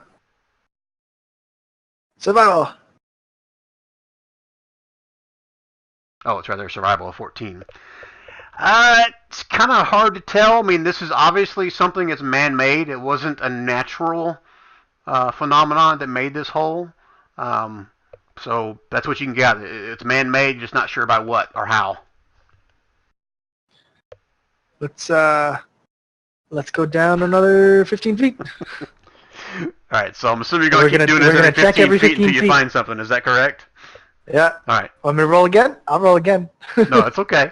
So, as you make your way down this hole, let me double check my notes because I think it's pretty damn deep. Oh, yeah. Okay, so let's do this. So you reach to about 200 feet, and you still can't see the bottom. Haven't seen any kind of changes or anything out of the ordinary on the walls. Your light is no longer visible, up above, Anyone up top? up top anymore. The guys that are looking down the hole all I can see is like a little beacon of light pretty far down there. But after 200 feet, you still don't find the bottom to it. You want to keep going? Let's see if I see anything around. Do I see anything around? No changes in the making of the walls. It's still like a sheer drop all the way down. Y'all have seen Star Wars, right? So, looking over, Twig has watched him go down for a little bit, and he went back to his. He went and picked up a copper coin, and he came back and he's dropped the copper coin, and he's actually trying to hit. You trying to hit Boo Boo? Yeah, that's a pretty damn long ways away. Give me a just make it shit. Give me just a straight up D20. No modifiers.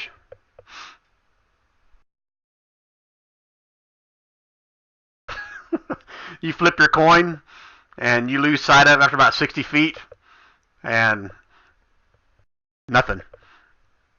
Does Boo Boo see it? 40 seconds later, Boo Boo just sees a coin streak by. Your perception, Boo Boo. This has got to be a high DC because this is a small little coin. How's that? Oh, look at that!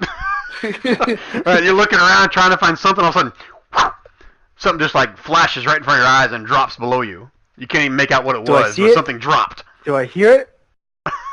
Do I notice anything else? Nope. Does it make a ting? Oh, okay. Yeah, with that 29, I'll give you that. So it goes, drops by you, and probably about, I don't know, 4, 5, 6, 7 seconds later, you can barely make out a little bitty ting. I'm gonna go down another 15 feet. I'm gonna light another torch and drop it. Ah, okay. So you light the torch and you watch it drop. You can see the torch just billowing down, and almost like it's about to blow out as it's dropping, and it drops, and it drops, and it drops, and it's like a really bitty tiny little flame before you see it kind of spark and then go out. Give me a survival check, a nature, to see if you can figure out, no, how do I do this? Straight up intelligence, to see if you can figure out how far down it is. I was going to make it 15, so that's good. Okay, so you've traveled up to this point, I'll say roughly about 300 feet into the hole. Your guesstimation... would have been 245. Oh, jeez. Thank you, Rain Man. Right, 250 feet, we'll call it. So you guesstimate that it dropped somewhere between another 400 and 600 feet. And went out. Now that's a hole. So, yeah, nothing. Perception check, did I disturb anything? You can't see anything 800 feet down, if that's what you're asking. No. Like, don't hear any, like, big old roars coming out the bottom, or all of a sudden something's rushing towards me coming up the tunnel? What you saw is what I explained. All right, Boo Boo's heading down. Okay. All right, so this is going to take a while. Belly, what are you doing over here by this door with your two giant friends as everyone else is kind of crowded around this hole looking down in there? That's a good question. Is there enough, like, can I start digging? Would that be fruitful? I'm not sure what the scope of size is here. Scope of size as far as what's you're wanting to see if you can dig through it, basically? Yeah. You could try. I mean, it's sand. I mean, it's not that uncommon to have people try to dig through sand. Okay. Shaldor, since she's got the bigger hands, I guess is just going to start scooping some sand out, see if she can't find an edge of a door or what she can see. Okay. All right, so she starts shoveling it out, and it's just kind of all falling down on the little pile back behind you guys and kind of covering up her legs. If anyone's behind her, they're going to get buried in sand as well. But she's making progress, but there's a lot of sand here. Yeah. All right, so while she's digging through that, let's go back to Boo Boo. So you're going to go all the way down to the bottom? Just about. Or are you going to be kind of... Top a little bit above the bottom. Are you going 15 feet at a time? Or are you going to go a little faster pace? What's your intention here? I'm going... How long would it take me to get down at 15 feet at a time? Well, like I said, you thought it was another Boo-Boo's 400 doing or no rush. 600 feet down. So that would take you quite a while. At 15 foot a turn. How many turns? It's what, 6 seconds a turn? That's what I'm saying. It's 15, 6 seconds per turn. Yeah. 15 seconds each? Yeah, that's doable. Yeah. For the next 10 minutes, I'm traveling down. Shit. All right, so you guys at the top, you can barely see, like a barely small little flicker of light down the bottom of this hole down here. I'm not even sure if it's even moving anymore. But while he's still standing there, while Boo Boo's still going on the hole, Shaldor is able to kind of make a pretty good size hole, big enough for a small humanoid to possibly fit through.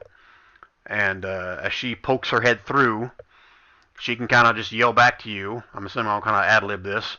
Yeah, there's another cavern over here. I can see it. Lots of sand, but I can't really see very far. But there's another opening. So, any of you guys doing anything with that information, or she's going to continue to dig? Twig wanders over to him. Where did the bear go? The bears with Twig. Where were they digging at? Down here to the southwest. See where I pinged? No, but I was going south. Okay. So Aaron and Orlecto, you guys coming back down, or you guys staying by the hole as well? Is the bear down the hole? Not yet. Oh, this is hilarious. So, where's this freaking bear? When Twig and Buttercup get over there, when they get over there, Twig kind of looks at the hole and goes, And what is he? I know what you described. Hole looks safe-ish. I forgot. Did we confirm whether giants have dark vision or not? I don't think they do. Do they? Not. Orlecto is just standing here in the dark. Vasha will step up next to... They do have light at will. How do we use it? They just... Well, you think light and it comes on. Let me put it on your tokens then so you guys can see with them. You can probably already see with your regular tokens, but let me do this real quick. All right, light is... What's the radius? 20 and 20, just like a torch. 60? Nah, I thought it was more than that. Darn. Okay, all players see. Let me do it for Namir.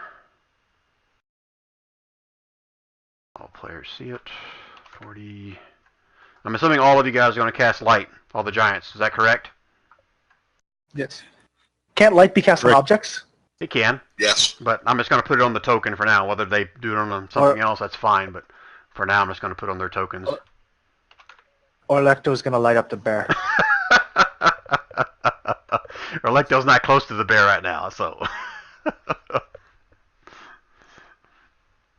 Do not tease me like that, Orlecto. Okay.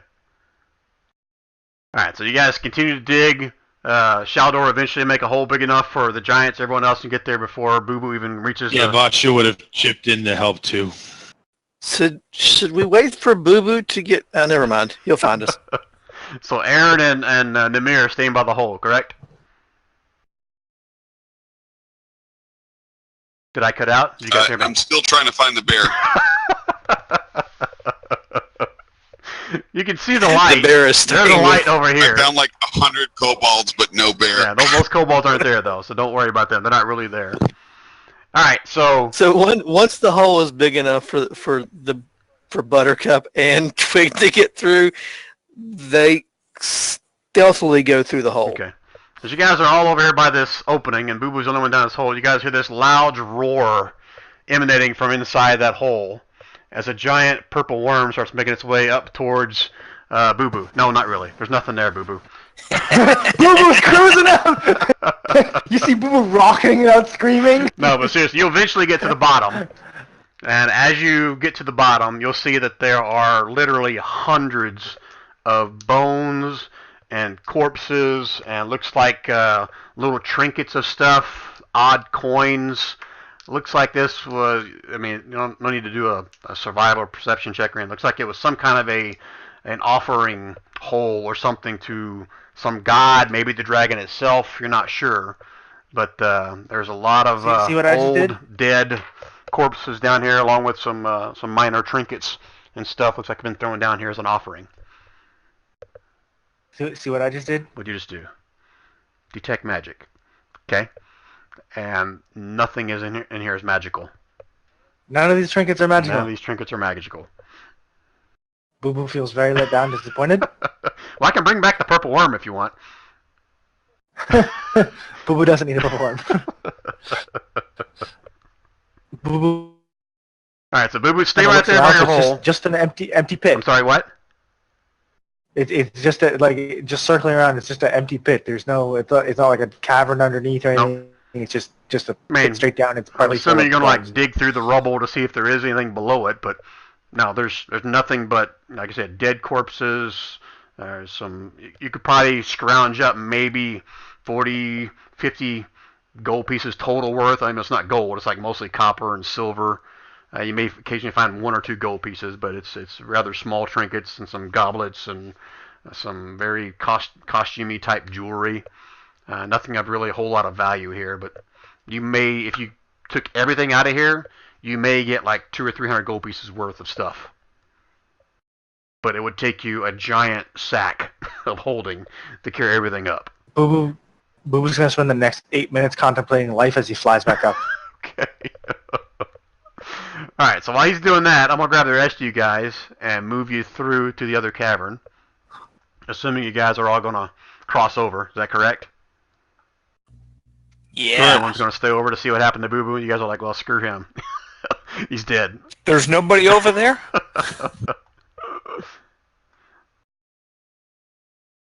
Alright. Boo Boo, he'll figure it out. Or like they're just like, small guy, he's good. He'll be fine. Alright, so as you guys all make your way through the opening, you'll see, again, similar like the other room, there's a large pile of sand that was kind of built up in front of that opening right there. And your line of sight won't show you much unless you dig a little bit, deeper into that cavern.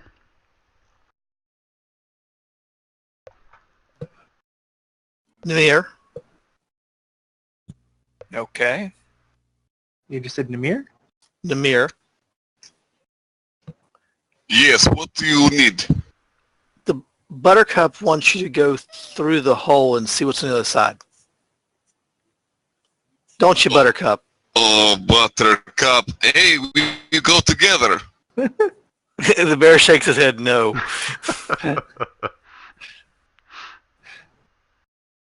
And we are on the other side, correct? Yes, you are. Well, Boo Boo's not, but the rest of you guys are. So Boo Boo, I want you to kind of mark roughly about 20 minutes off of the time limit on your wing boots. I forget how much time you had on them. 4 hours. 4 hours. Okay. So it's rounded it to a half an hour. Call it good. You have 3.5 hours left. All right. So stop, guys. Again, only 30 feet at a time for each one of you guys before you move any further. So we'll start right there with you guys. I can only do 25. I got short feet. Okay, 25 feet for you.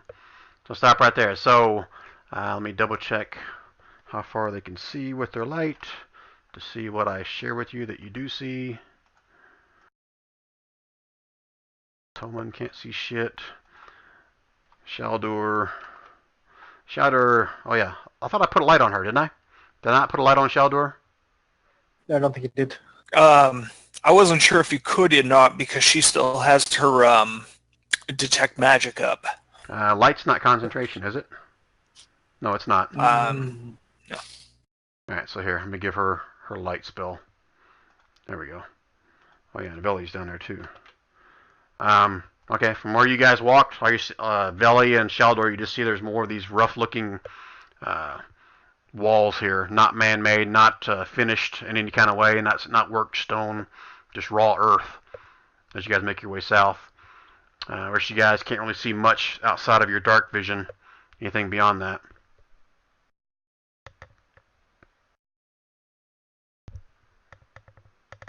And Boo Boo, I'm going to say that at this point you've reached the top of the hill, so you're not too much further behind them. So everyone can move 30 feet now, if you haven't already. Boo Boo's still climbing? No, Boo Boo's out of the hole now. Boo Boo's wandering. That's right. You have no idea where they went. And That's he's hilarious. got a torch, so he's got his radius. Okay. Actually, the last thing Boo Boo knew was the kobolds went that way. Oh shit. So Boo Boo's going that way because that's the last thing he remembers. Oh shit. Okay. Give me a wisdom 10, Boo Boo. Wisdom 10. Okay, there you go. As you start kind of wandering around, where the hell did everybody go? You can see a lot of the tracks. They're kind of hidden back to the southwest toward the opening they went through. So you're able to deduce that they didn't go that way with the kobold. You see the kobold tracks, but not the People tracks. But, giant tracks. Yep, you can see the giant tracks. All right, so from this vantage point, let me double check what you can see. Me? No, not you. The other folks. I can see. I can see. All right, so this. here's what's happening. I'm gonna grab your token, Boo Boo, to tell you how far you get before you can move again. It's right there. Okay. Okay. Toman and Twig, and maybe Namir. You can see there's a sandstone wall standing about 10 feet tall, right about here. You can see the edge of it there. And Veli, I'm going to go and rule. You can kind of see also a sandstone wall buried at the edge of your vision right about here as well. It's running east to west, about 10 foot tall.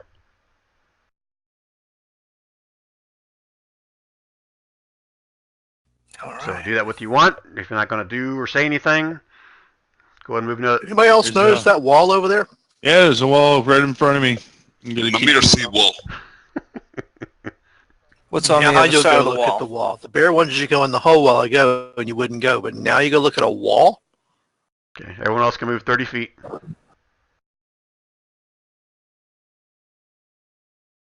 Anyone else going to move? Come on, Buttercup, let's go. Now, I've heard of, like, the puppy following the kid home. This is more like the kid following the puppy home. All right, don't move any more than 30 Yeah, feet, I've guys. noticed. Let me know when you're done moving. Boo Boo, you can also Boo move Boo's another still 30 stuck where he feet, is? or 60 feet if you're going to run. No, he's got a torch. He's not running. Okay.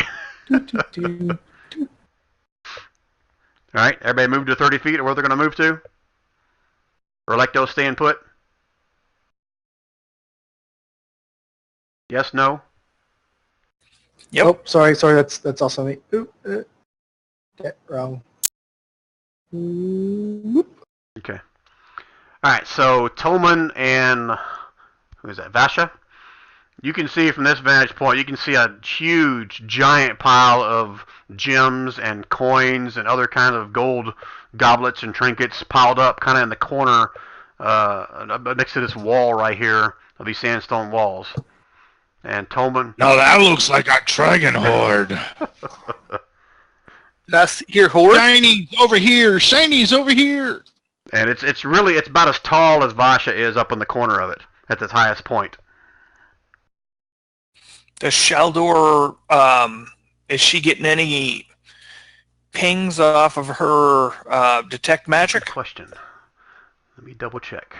Gotta check my notes. What was in there?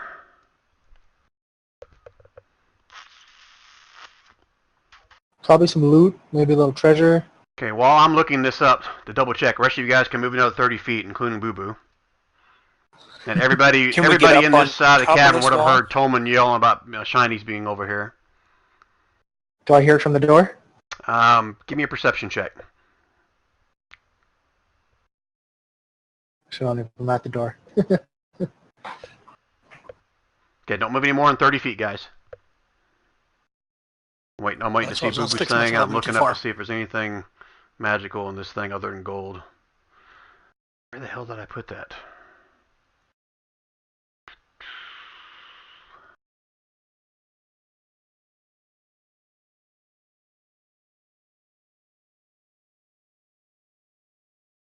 Alright, so right now I'm going to say no, because I can't find my notes. I don't think there was anything other than just gold right there, and trinkets and stuff like that.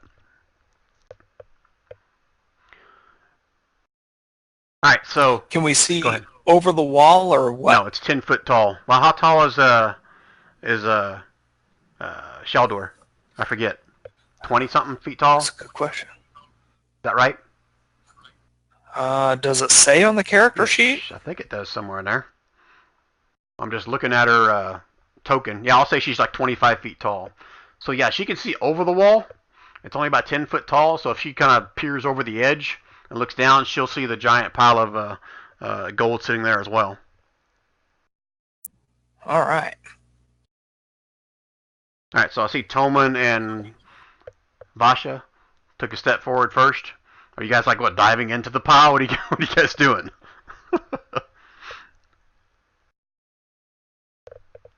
I'm just kind of dumbfounded.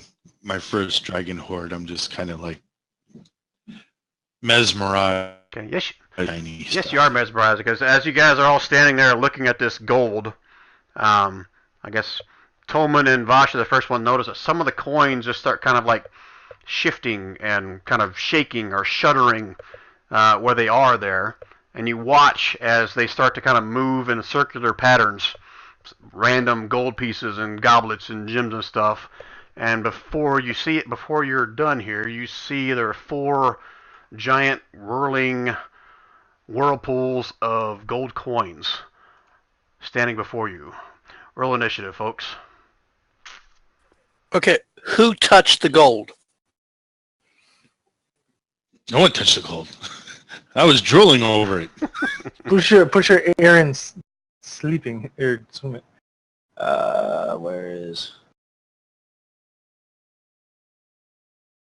Now somebody's a little bit too far out in the back to roll initiative, isn't he?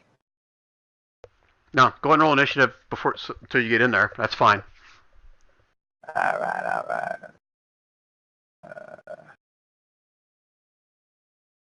All right, where do I roll initiative again? Oh, there it is. Boop. You should be able to click on your token, and there should be a shortcut for Hey, it. look at that. All right, so there's my guy. Oh, I didn't. I forgot to click Boo Boo's token. It didn't add. Sorry about that. Everybody in? Just need to add Boo Boo with an 8. Okay, and you guys got the giants in there too? Did you get Shaldor, or was I on the wrong one? Shaldor's in. 17. One second, I'm gonna sort it and see who all is or isn't there. I think the only one missing is Boo Boo. Are you not able to Boo Boo roll with his an 8. initiative? I did. I just forgot to click his token. Okay, well, roll it again then. Yeah. Oh, sweet. All right. But, where's he at? There it is. Click token. Hey, it got lots better. Okay, don't ever say I'm a bad DM. Okay, so everybody's in, right? Holy crap, you guys rolled pretty good. All right, so like I said, you got these 4 whirling air elemental type of things just filled with all kinds of gold coins that start appearing out of the gold in front of you. All right, Boo Boo. You have no idea what's going on, so I'm assuming you're just going to continue to make your way towards the opening over here. My question earlier was, would Boo Boo have heard the woohoo, treasure, shiny, Oh, shiny? what was your perception roll? I missed it. I never rolled one. Okay, roll me a perception. You would hear some yelling. You're not sure if it was like, yelling of joy, yelling of pain, but you'd heard some yelling, kind of muffled a little bit. So Boo Boo's going to start running then, so 60 feet. Okay, it's difficult terrain to get through that those big piles of sand, so go ahead and move 30 feet once you get to the sand. There, and then it'd be half. Yep. Is that right? You did the math. I'm not gonna go back and double check if that. Yeah, I did 30 feet, and then I moved 5 feet into the sand. Okay. Because you can't really split. Well, if you're running, you can basically get another like 15 feet in the deep sand. So like there, Yep. then. I'm okay with that. All right. Yeah, just so you're Cool. clear, the opening was like over here. Oh, okay. I thought this was. No, the dark part is the sandstone wall. Right down here is kind of the opening of where the sand went through the wall. Sorry, let's just say. All right, so while he's readjusting, Go over the other way. that's gonna be his turn. Yeah. Namir, what are you doing here? This is my treasure! Namir moves over to the treasure pile here and unleashes a lightning strike in a line I'll draw. You and your damn lightning.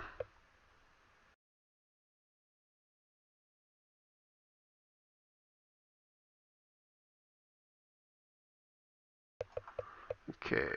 Oh, you whispered it to me. Got DC 17 dex save.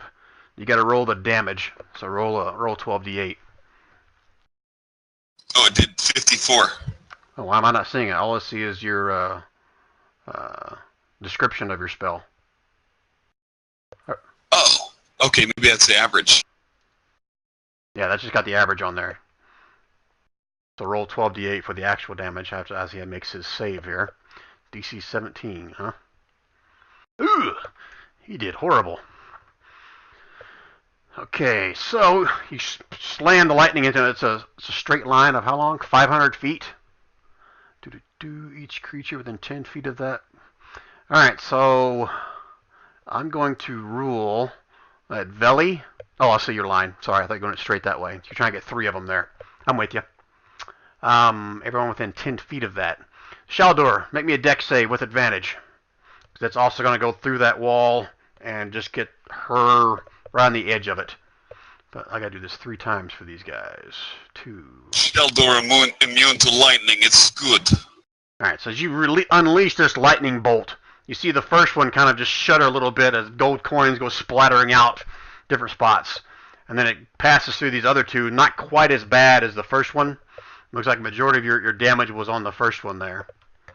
All right, so that's going to be that much.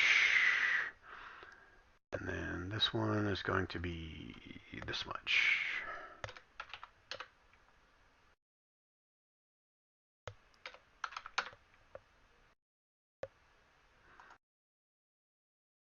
All right, anything else? That's it for Namir. Okay, Veli. Veli can't see anything. He can't see any of the other players or... Is Veli like... Is Shaldor like holding Veli? No. Shaldor takes... No, Vasha had a 20 for initiative. Is she not in there? Just to let you know, I just noticed you have it down as 15. Okay. Don't know how that happened. I don't see Vasha. You don't see her in the turn order? I see Veli in there. It's 19 and Veli. Did Veli roll for Vasha? No, I voted for. I rolled for Vasha because I control her. All right. So first things first. Shaldor is going to take half damage on a failed save, or not a successful save, right? Yeah. But she is resistant. Shaldor is not going to take damage. All right. Is she resistant or is she immune to lightning? Immune to lightning. Okay, 0. No point in even taking a... Now, so my second question, is she carrying Veli? Or Veli, are you standing on your own? I was standing on my own. No, you cannot see over that stone wall. It's 10 foot tall. Okay. Then I'm going to go ahead and move and see what else I can see. Okay. And Each one of those squares is 10 feet? Yes. Okay. Now that I'm on a ridge, can I see back in there? From that vantage point, you can see the top of Vasha, and you can see the top of Namir, and you can probably make out, well, no, because you only have a 30-foot, let me check your vision. Nope, you can't see shit. That's beyond your dark vision. Okay, but they're glowing, aren't they? Oh yes, they're glowing. Because they cast light on themselves. That's correct. They are glowing, so you'll see a little bit of a light emanating off of the head of Vasha and off of the head of Namir. And way back in the distance, you'll see a glowing Orlecto as well. Okay. All right. Then obviously I can't see shit, and that's it. Okay. Shaldur. Now Shaldor should be able to see into the pit, correct? Yeah, she's got to get like right on the edge and kind of like peer over it to be able to see inside there. But yeah. Okay, but she should be able to see whatever's in there? Again, if she gets around the edge and she looks over the edge, yes. It's not like she's just standing there and she can see the whirlwind of gold coins are not taller than 10 feet. Oh, okay, so it's below the edge of the wall. Correct. Okay. So these others are already up against the wall and they're peering in, is that correct? The other what? The other giants? That's how they knew? Yeah, they're already they're within view of it. There is no wall separating them and the gold pile, like on your side. Oh, I didn't realize. Yeah, it's only a partial building. Here, let me temporarily move you out here so you can see. See, that's what they see. Aha! Okay? But you don't know that. Oh, yep. That's why I was confused. Okay. I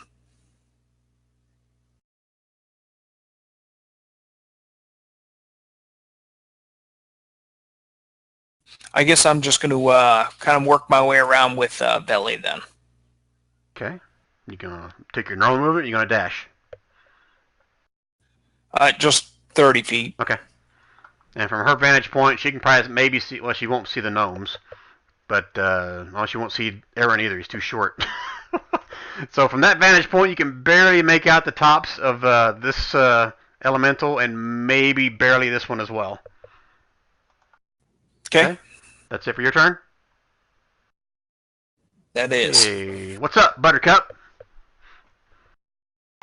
Buttercup moves in front of Twig and growls at the things. Didn't quite know what to make of them.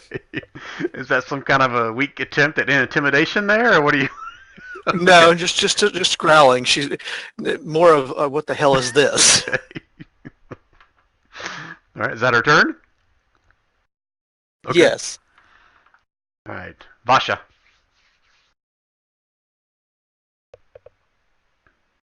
Vasha is going to fire lightning bolt. And going to try to do it in this direction. Hang on, let's see.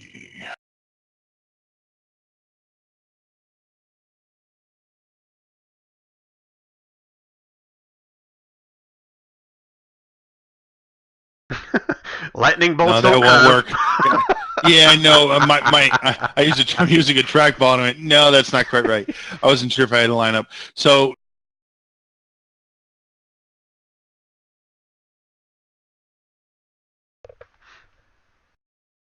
You want a polygon line if you want to draw a straight line.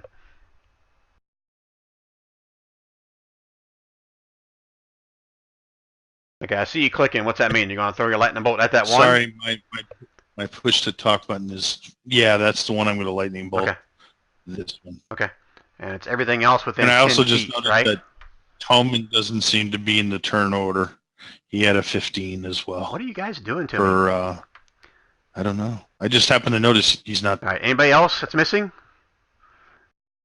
And he had a 15. Okay, one second. I'm adding him back in here. And after Vasha's turn, I'll move her back to the top of the order. I just wasn't going to change it around. No worries. Jeez, Brian. I'm gone for 8 months. I come back, everything's just terrible. Jeez. All right, so Toman is a 15. So I'll move Toman up. Holy crap, this is a big-ass turn order. Oops, wrong one. I want this one there. Aaron down here. There we go. I think I finally got it right. All right, so... Okay, so it's DC 17, and I'll roll damage.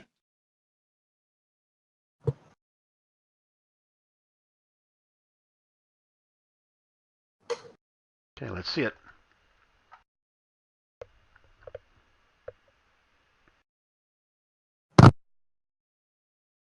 Okay, so you blast 54. You blast this lightning bolt right at this one whirlwind of gold coin.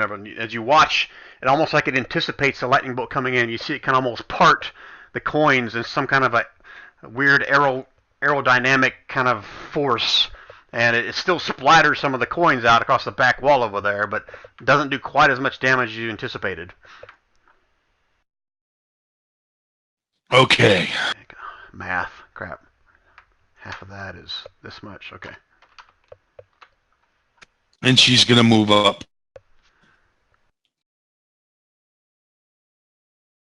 Okay. That's it for Vasha? Yes. Did you roll to see if you got a recharge? For Vasha? Not yet. I'm going to do that now. I'm going to do that so we don't lose track of it. Because I saw in the mirror got his back. Does that come back after a long rest? No, just roll a 1d6. And on a 5 or a 6, it comes back. Roll it every round, or? The reason I ask is because mine was still out after the last battle there. And, no, after a long rest, it would have been back. So she's got one. So if you want to add that little blue dot to her token, that would help me out. Alright, so get rid of your blue dot, Vasha. You failed on your recharge. Now it's their turn. So here we go. I got to read something real quick.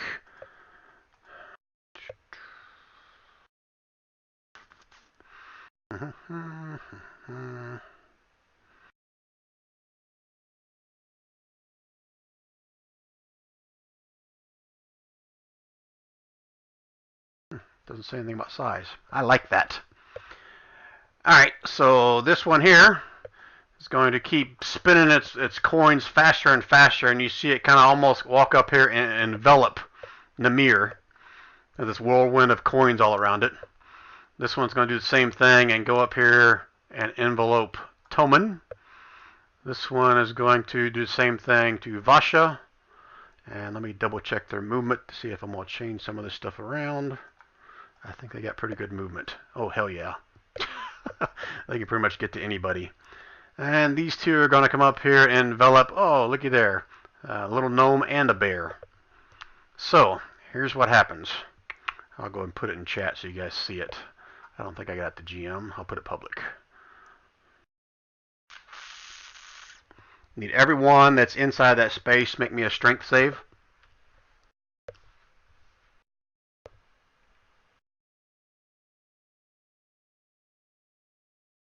Okay, Aaron, you're going to take half damage. Once I roll it, it is 3d8 plus 2.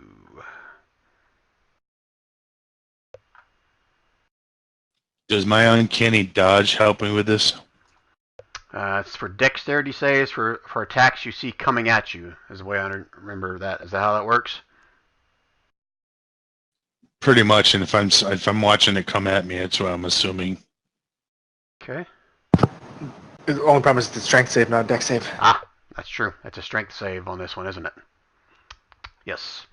Alright, so those of you that failed, you take a whopping 14 points of bludgeoning damage.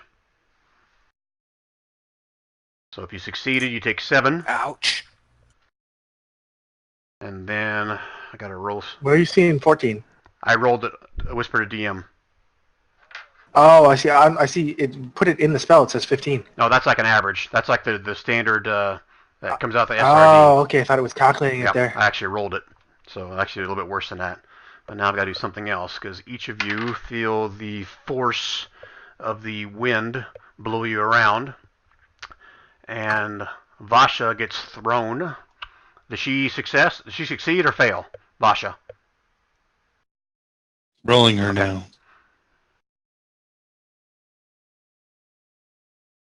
She's good. Okay, so she doesn't move. Who failed? Buttercup and Twig. Okay. And Toman. Buttercup and Twig. Okay, so Twig, as you get bombarded by these gold coins, basically, the force of it just erupts against your face and your torso, and it throws you about 10 feet this direction. Okay. And Buttercup is going to get thrown about 10 feet in this direction. Who else failed? Miss. Toman failed. You missing the giant on the bottom? Didn't roll? Did he succeed or fail? Oh, he rolled. Sorry, I sent it to GM. Oh. Okay, 1, 2, 3, 4. He succeeded. Tolman gets thrown this direction about 10 feet. Namir stays where he is. And I need Twig, Buttercup, and Tolman take an additional 6 points of bludgeoning damage as you get knocked prone after getting thrown out of the whirlwind.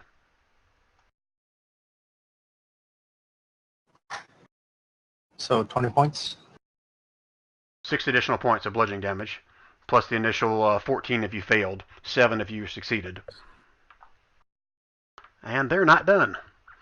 So as that whirlwind first engulfs you, then you see like a big glob of this gold coin kind of come up the top of the center of it and come crashing down on the head on Vasha. As they slam on top of you. Where is it? Here it is. Vasha. Does a 20, yeah, 20 hit you, I'm assuming, right, Vasha? Checking, yeah, AC 16. 15 more points of bludgeoning damage. And the other one's going to be attacking onto Namir, the same thing. I'm assuming a 13 probably misses you, correct? I didn't see an AC. For Namir, it's 16. Namir 16, Yep. yeah, but I didn't see you roll. Because I'm whispering to myself. I'm not trying to bloody up the chat with all this stuff. Okay, did it hit? No. That's why I said 13 doesn't hit you, so it misses. Okay, sorry. And this one's going to continue over towards Twig. This one's going to chase after Toman. And they're both going to come raining down with some more gold upon your head. First on Twig. Can I switch this? Let me switch this to public so you guys see it. So you don't think I'm cheating on you. That is TL2 slam. Oh, I don't have it. Why is that wrong? Oh, because on my character sheet. Alright, here we go. Oh, I've got the attack actually to me, not just the words. 25. I'm assuming that hits you, right, Twig? Oh, yeah. 26 points of bludgeoning damage. Same thing for Toman. Somebody just snap a twig in half? 26. I'm assuming hits you too as well, Toman? Actually, no. 26 hits me, 18 yes. points of bludgeoning damage. Can I use my uncanny dodge for this attack? I think you only use it once because it uses your reaction. Right. Actually, no. As a reaction, Aaron interjects his shield to block that 22 points of that damage from Do Toman. you have the protection Quick feat or thing. something? Yeah, it's his abjuration arcane ward. He can project it 30 feet as a reaction. Absorbs 22 damage. Okay. I haven't used uncanny dodge either because the last time was a strength save, so I couldn't use it. Quick So I thing, do Toman. have it. You're prone. Oh, I'm prone. Got it. Yeah. I'm looking at your characters laying down. I was like, that probably won't work. Toman, you should only take 4. Yeah. We'll 4 use points, got Aaron's it, thank you. reaction to kind of have that. Not half of that, right? So that'd be 9 because it was 18 points of bludgeoning damage. Oh, I thought it was 26. Oh, that was the AC. It was 18 points? Okay. Then Twig took 26 points of 18 bludgeoning points are damage. blocked. Toman took 18, halved to 9. oh, shoot. Then, yeah, all 9 is dissipated. You take no damage, Toman. Yay! Alright, so that's it for theirs. Toman, you're up. I stand up.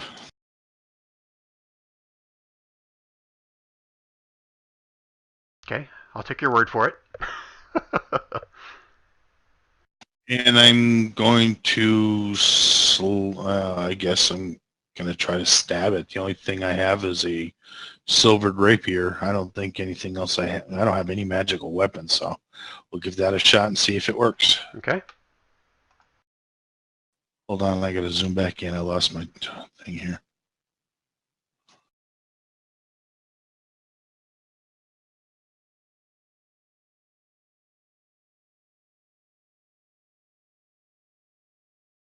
Ooh.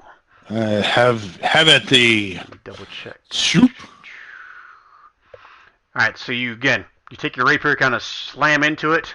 That's a non-magical weapon, right? Silver doesn't make it magical; it just makes it silvered. Correct? Correct. I do not have a magic weapon. So you see it kind of almost like dissipate as it anticipates your rapier coming into it. You hit a few coins on the way in, but not as much as you would anticipate. So it does take some damage, it's not as much. Okay. Anything else, Tolman? I'm going to move as far away as possible. Okay. Just so you know, you're still within reach of them. So, understood. Just trying to put some so there's space. going to be an opportunity attack from one of them. Here we go. Oh shit. 25 hits. Yes, it 20 does. more points of bludgeoning damage. So here you can use your evasion. That one he can dodge, yeah. How many points of 20. damage? I will use my uncanny dodge to take 10. Okay. Now you've used your reaction. Okay, is that it for your turn, Tillman? That's all, folks. Aaron. Aaron is going to move forward 5 feet and then unleash a thunder wave that hits the mirror and those 2 elementals. Okay. Don't really like that giant, do you? He's immune. Ah, that's right. No, not thunder damage, lightning damage, right? Oh, Oh, sorry. I was clicking over screen. Immunities? Nope. Thunder and lightning. Is it thunder and lightning? Or You gotta electro- double check on their character sheets, but I thought it was just lightning. Resistance cold, No, it is immunity, both. lightning, and Okay. thunder. Lightning and Okay, thunder. there you go. Alright, so For I'm immunity, trying to that click is. it, but it's not clicking. Hold on one second. Yeah, it doesn't click to show up, but I'm just reading it. Oh, you're talking about the attack. The attack. are you clicking on the spell screen, spell page, or on your spells? Yeah, I was on the spell screen. Hold on one second. Thunder wave is what you're trying to do? Okay. There it goes. Alright, so that's a DC 16 strength save. So you're hitting this one and the one that's around the mirror, correct? Correct. And it does 18 damage if they don't do its 16 DC strength save. Okay, so pull up the character sheets. Deck save. Okay, so that's 1 pass and 1 fail. So is it half damage or is it no damage on half damage? Okay, and not pushed. Alright, so this one succeeded, took half damage. This is thunder damage, correct? Thunder. Correct. Okay, you see kind of clap, and this loud reverberation of thunder goes out, and you see the coins kind of shake a little bit, but almost like they're almost swimming in this thunder wave that hits them. Not doing quite as much damage as you would anticipate, but they still take some damage. And this one takes a little bit more. Okay, I gotta move in the mirror just so I can get to my token and knock down his hit points a little bit. So half of that, half of that. Actually, no, full half of that. Okay. Anything else, Aaron? That's it for Aaron. Okay, Orlecto. All right. Orlecto is gonna move a little closer. And what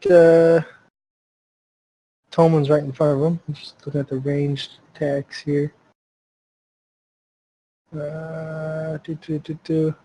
Any rocks around? Not in this area. It's mostly flat sand. Just sand in it. What about like a gem? Would that count as a rock? It'd be like a small little piece of sand compared to you, but yeah. Yeah, I suppose. How far? Oh, speed's 50 feet on this guy. Yeah, he's a Oh, giant. hold on. He got long legs. You can probably step over Toman easily. 50 feet would have been about here. This Tolman. Okay. And then his reach has an extra... I guess you have a reach of 10 Giants feet. have a... 10 foot? 10 feet, perfect. So, yeah, perfect. All right, yeah, he's going to move right over Toman. Oh. This one? Give me a dexterity check with guy. advantage. As long as you don't roll horribly, you're not going to step on Toman. Okay. Didn't step on Toman. Alright, so now I should be within 10 feet of the trailing edge. Not saying 20 feet. We just measured this and it was only 10 feet. No, you didn't move as This far as you scan is had weird. thought.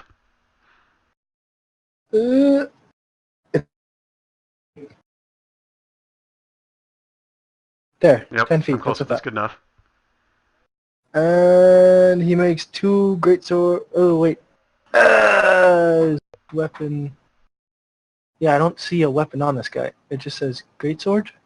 Yeah, they got a great sword. And it's not magical? Unless it says so in the character description. It's not. It just says actions. It doesn't say the actual item. It just says melee weapon Okay, then attack. it's not magical.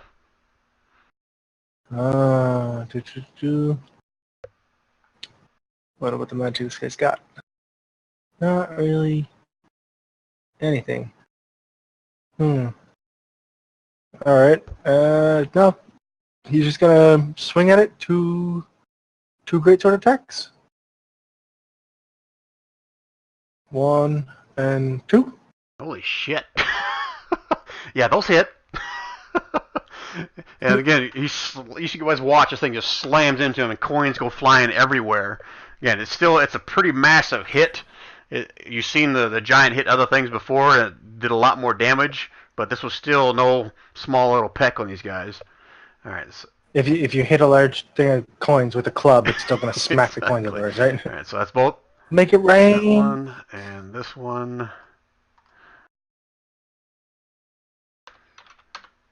All right, so it's starting to lose its form a little bit. It's bloody terms, if you guys recognize that from older versions of D&D. But like dissipating. Yep, it's still there. Anything else, Relecto? That's all he's got. That's his move and his attack. Okay. Twig. Well, Twig scrambles back to his feet. And then he swings his 2 hand axes at the thing in front of him. Okay, let's see it. And both of those miss. Well, he is attacking air. I mean, Anything else, Twig? that's all Twig can do. Want to move? If he moves away, it's going to attack him, so he's not stupid. Option, that's all. All right, Boo Boo. You can hear the sounds of fighting coming through that small opening that you're heading towards. Boo Boo's like, screw this, and he pops on the winged boots again, and he's accelerating. I was wondering why you didn't do that last time, but that's cool. This way, would the boots give me what again? Where are they at? Down here. Wing boots. While you wear these boots, flying speed equal to your walking speed, which means I can still only go 6 or 30. You can isn't still it? dash to take your full action. Okay, so yeah. So I will dash. So can't really see it that well, so I'm gonna go 1. I'll have to move you through the 2, opening there, but 1, 2, 3. Put me through, would you? 4, 5, 6. okay. 60 feet. All right. I'm not sure if you can see or not. Well, you can through your giant, but you can hear the commotion over in this direction over here. I can through the giant. Yep. Yeah, you can see him glowing. Well, he's following yes. the footprints, right? Yes. Yeah. All right. Okay. Something going over there. There's noise. There's glowing. Okay. So. And that's all for Boo Boo. Alrighty. Namir. Namir see 3 elemental lined up perfect next to him. Yes, you do. Oh God. Namir aim high, 10 feet above Aaron and Twig head, and fire a bolt of lightning at all 3 elemental. Okay, just so we're clear, you can't totally avoid them too. Even if you go more than 10 feet high, you're going to miss the elementals because they're not taller than 10 feet. Oh, they're But not. it I hits thought they were within big. 10 I feet. thought they were like bigger than Aaron and They Twig, are for bigger sure. than them, but they're about They're 10 foot dwarfing. tall. And if I read your thing right, it's anything within 10 feet of that line, which will put Twig and Aaron, and I guess for the most part, I'd probably make even Orlecto do it at advantage. Orlecto Yep. immune. I'm just saying. Aaron is 20, or Namir is 20 feet tall. Namir shoot bolt 17 feet high. Okay. You're just trying to get just right out of the edge of the elementals, right? Oh, dwarf and gnome are small creature. Namir not hit them. Namir very careful about small Okay, folk. so here's the deal. Before you roll this, I'm going to rule that since this is not a hit, they're going to get an advantage on their saves. Since you're trying to just get right on the edge and just barely get them rather than trying to really aim for them. Does that make sense? No, Namir think 10 feet is 10 feet. Okay. So, just so we're clear, are you aiming right for the elementals, or are you trying to get a little bit above them so you don't get your friends? Oh, Namir aim within 10 feet of elemental, but not within 10 feet of gnome. See? Okay, you roll it, and I'll roll my end, and we'll see what happens. Archimedes, the freaking giant. The displacement of the air around the gnome protects it from the lightning. Save for 3 of my friends. 1, 2, 3. Look at that shitty ass deck rolls. Okay, and then I'm gonna do it one more time because I should have done it with advantage. 1. Your NPCs are rolling like I normally do. I like this. 3. How you like that? So 2 of them actually succeeded, 1 failed miserably. The first 2 and the last one dies. So this one, what was it? 56. There again, you see it strike through them and kind of shake some of the coins out of the way. Doesn't do as much damage as you expect. After your second time through this, you probably got a pretty good feel that they have some kind of resistance to this type of a damage. Alright, so that one actually succeeded. So, no, that's the one that failed. So it's that much. And this one succeeded as well. So that's going to be this much. And I got to move you out of the way so I can get to my token. And this much. Alright. Anything else? Namir? That's it for Namir. Okay. And Veli. Okay. Now, can I see them from where I'm at now? Did they move out from out? But wait, what about Vasha? Wall? Did I skip somebody? Oh, Vasha should be cycling up to the top now. Actually, yeah, and she should have been before. She's got a 20. Oh, Yeah, you're right. I never if moved you- her back up to the top of the order. My fault. Yeah. Alright, scratch that, Veli. Rewind, replay. She is pissed off of this elemental. She is going to take a long, hard swipe at it. Okay, let's see it. Multi-tech, Great Axe. Damn. Damn. Let me double check the thing. You invade my personal space! Just gotta make sure it's not that disadvantage since they're surrounding you. I don't think it is, but I just want to double check before I... Well, it's kind of hard to miss when you're Right. surrounded, right? But it also makes it kind of hard to keep from hitting yourself, but that's why I was looking. No, there's no... Alright, I gotta move you out of the way so I can give this this fella some damage from a non-magical weapon. I don't know. So it's going to be... Don't know if you ever heard that one. What one? In the military, when we're completely surrounded in a position, it just means we don't have to aim.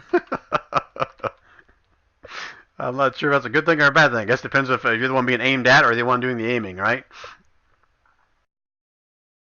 Alright, so you crash into it twice, Vasha, with both ends of your great axe, and you see coins just go flying across the room, but it is still standing there, still whirlwinding, swirling around you. Anything else? No, I will teach you not to touch me there again. Alright, Veli, now you can go. All right. Can I see anything? Have they come out from the beside the wall there? Can I see them? From Vasha's, I'm sorry, not from your standpoint, again, you can barely see the top of maybe this one right here. Other than that, you can see the tops of all the giants. Okay. Can I get a clean shot to the one of the elementals then? This is the only one you can see, and I'm gonna say it's again. You only see it partial because you're up a little bit, but you still got an angle to try to see it, and it's gonna have a higher AC for you to reach to be able to hit it. Okay, so no out from behind the wall. No, I'm sorry. No, what? None of them have moved out from behind No. the wall. Okay. Your vantage point, they're Then, still blocked by the wall. I guess we're just going to explore then. All right, you guys take care of that fight over there. I'm just gonna go walk around and look for seashells. Well, I mean, you can't do much damage to them, but they don't seem to be doing much damage themselves. Yeah, so what? Tell Toman that. So don't move, Shaldor. It's not her turn yet. Oh, it's her turn after yours. Sorry, you're right. You're So right. what are you doing? You're looking for what, or what are you doing? Shaldor still has her detect magic up. We're still looking for the horde. Okay. All right. Again, nothing being detected by Shaldor. I was asking what Belly was doing as she was walking around. You just basically walking around, following Shaldor around. Yeah, we're okay. Together. I think she's got a thing guess for you got a couple me. now. Yeah. She likes the little Like things. the donkey and the dragon. Well, maybe. Okay. All right. So that's Belly. That's Shaldor's turn. Buttercup. Buttercup stands up. All right.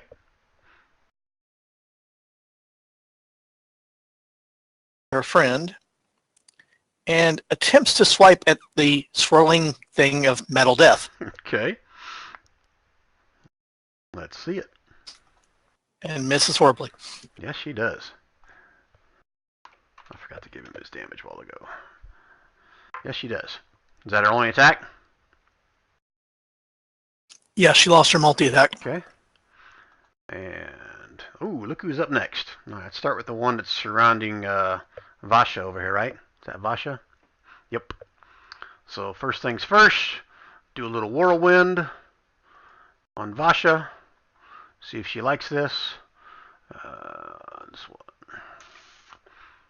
I mean, a DC 13 strength save. You're a giant, so probably definitely pass that.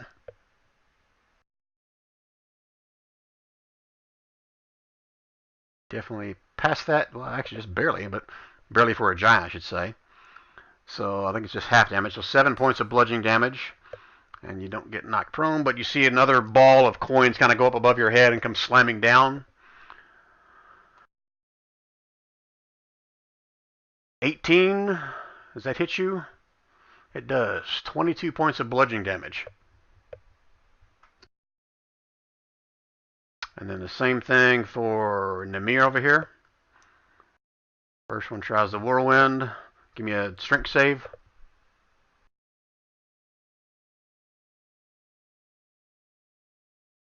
DC 13. Of course you save. 10 points of bludgeoning damage. Don't get moved. But another one comes slamming down on top of your head. And a 10 misses. So I see it coming, Nimmer kind of moves his head to the side and kind of bashes it off, deflects it with his giant greatsword. Doesn't take any damage at all. Next ones are up. And this one's looking right at a little gnome and a bear. It's going to move into your space. He's barely there. And whirlwind attack. Strength save for Buttercup and Twig. Ooh, he rolled good on his damage. Ooh. Ooh. Alright, so if you succeeded, a 13 strength save, you take 13 points of bludgeoning damage. If you failed, you take 26 and you get thrown in this direction. And you take another... No. Twig made it. Twig made it. The Sorry. bear Okay. didn't. Replace you with the bear. Bear gets thrown over here and takes another 3 points of bludgeoning damage and is prone. That's too far, isn't it? I just grabbed it. If it's too far, move him closer. Yeah, it should be that Okay. right here. It says flung up to 20 feet, but whatever. I'm gonna be worried about it. It's a big old bear. Oh, I thought you said it was 10 feet. And what was the damage for Twig? Yeah, Half 13. damage? I'm sorry, for the 13. extra bludgeoning damage or for the initial whirlwind? The The initial. initial was 13. Okay. Then the additional bludgeoning was 3. Buttercup, no! Okay, and this one, let's see, who attacked it last time? He doesn't care. He Olecto. sees 2 people in one little spot, so he's going to come over here and engulf the big old giant and little old Toman for some more He's smaller than a giant. whirlwind attacks. Strength saves, please. For Toman and Orlecto. Made it. Both made it. So both of you take half damage, 11 points of bludgeoning damage, and you're not thrown anywhere, and you're not prone. Half of 11 or 11 is half? Okay. That's all of them. I think they all attacked, right? Because I did this attack down here already, correct? All Yep. right. Toman, you're up, buddy. Toman, you're not prone because you saved. Oh, sorry. I thought you said you were not. You are not. Here, I'll just move prone. out of the way for you. Okay.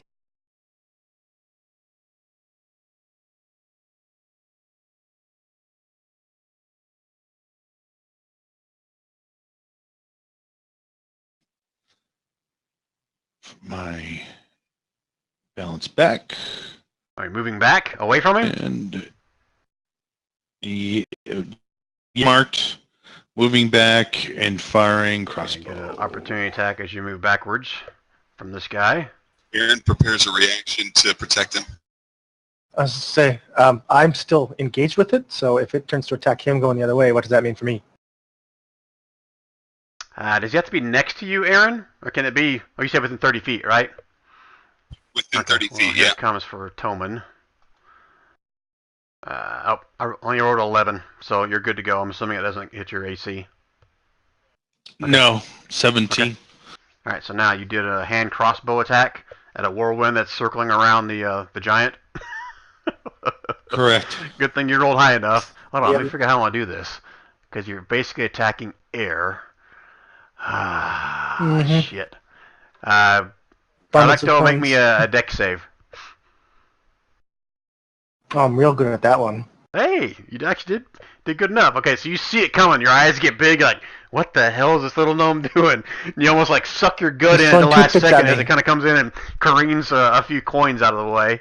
It hits this. I need to move you out of the way, Electo, so I can give this thing just a little bit of damage. Oh, I actually gotta add a D6 to that damage. I forgot. For what? Hunter's Mark. I didn't know you cast that on him. He did Yeah, that was the first thing I did. Let me give him. Ooh, and it's a full 6. Nice. All right, so Hunter's Mark, that adds additional piercing, whatever your damage is. That's additional damage of whatever it was, right? Right. So 8, 6, 14 total points, and then whatever. Okay. And is this a magical crossbow? No, I don't have any magical weapons. All right. So that's going to be another one of these. Again, more pieces go flying out of it, or Lecto somehow miraculously avoids it, like by sucking his gut in, and it whizzes by Aaron's ear and lands into the gold pile of gold coins. I was aiming at the thing between its legs, so I knew he had plenty of room. Oh, No giant penis jokes. jeez. All right. That's my leg. Anything else, Toman? No, that covers all 3 for me. Aaron.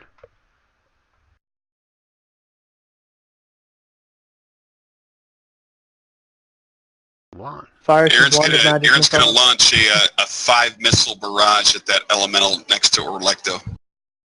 No, it's not next to it. It's wrapped around Yes. him. It's magic missile. It doesn't miss. Okay, I was like, do I need to dodge? Go ahead and roll the damage.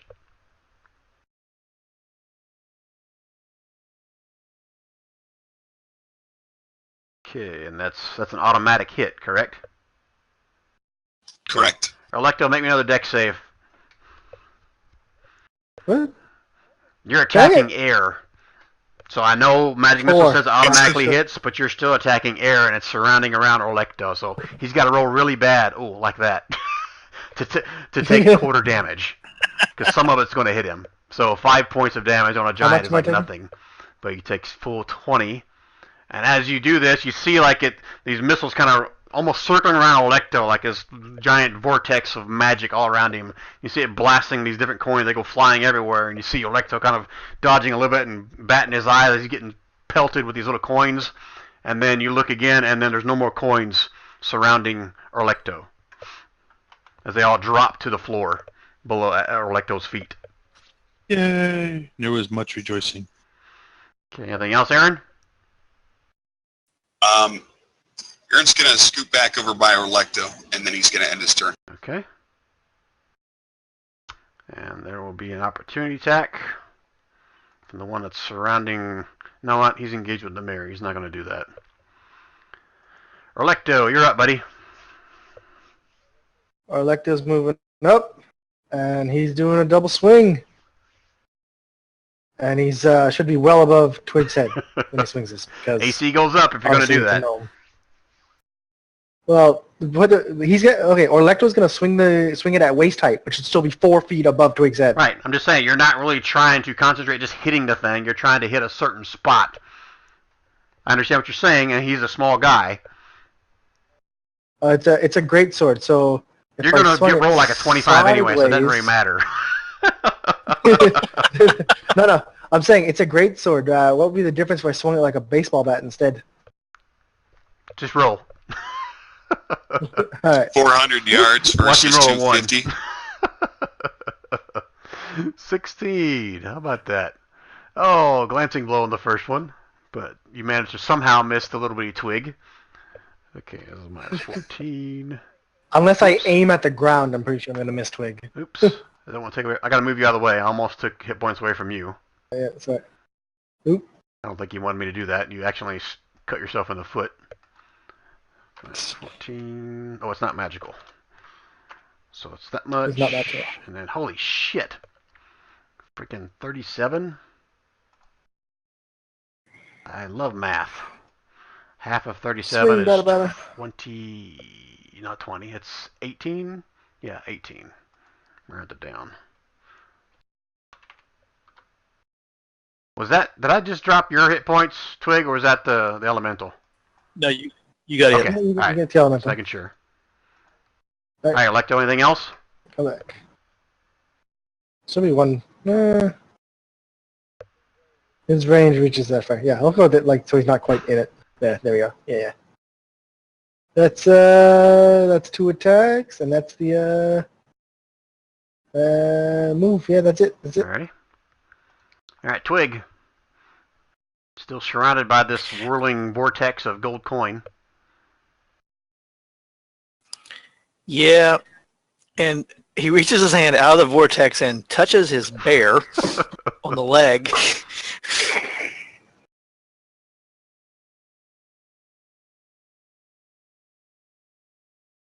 Just like petting him, or what do you mean by that? Oh, okay, there you go.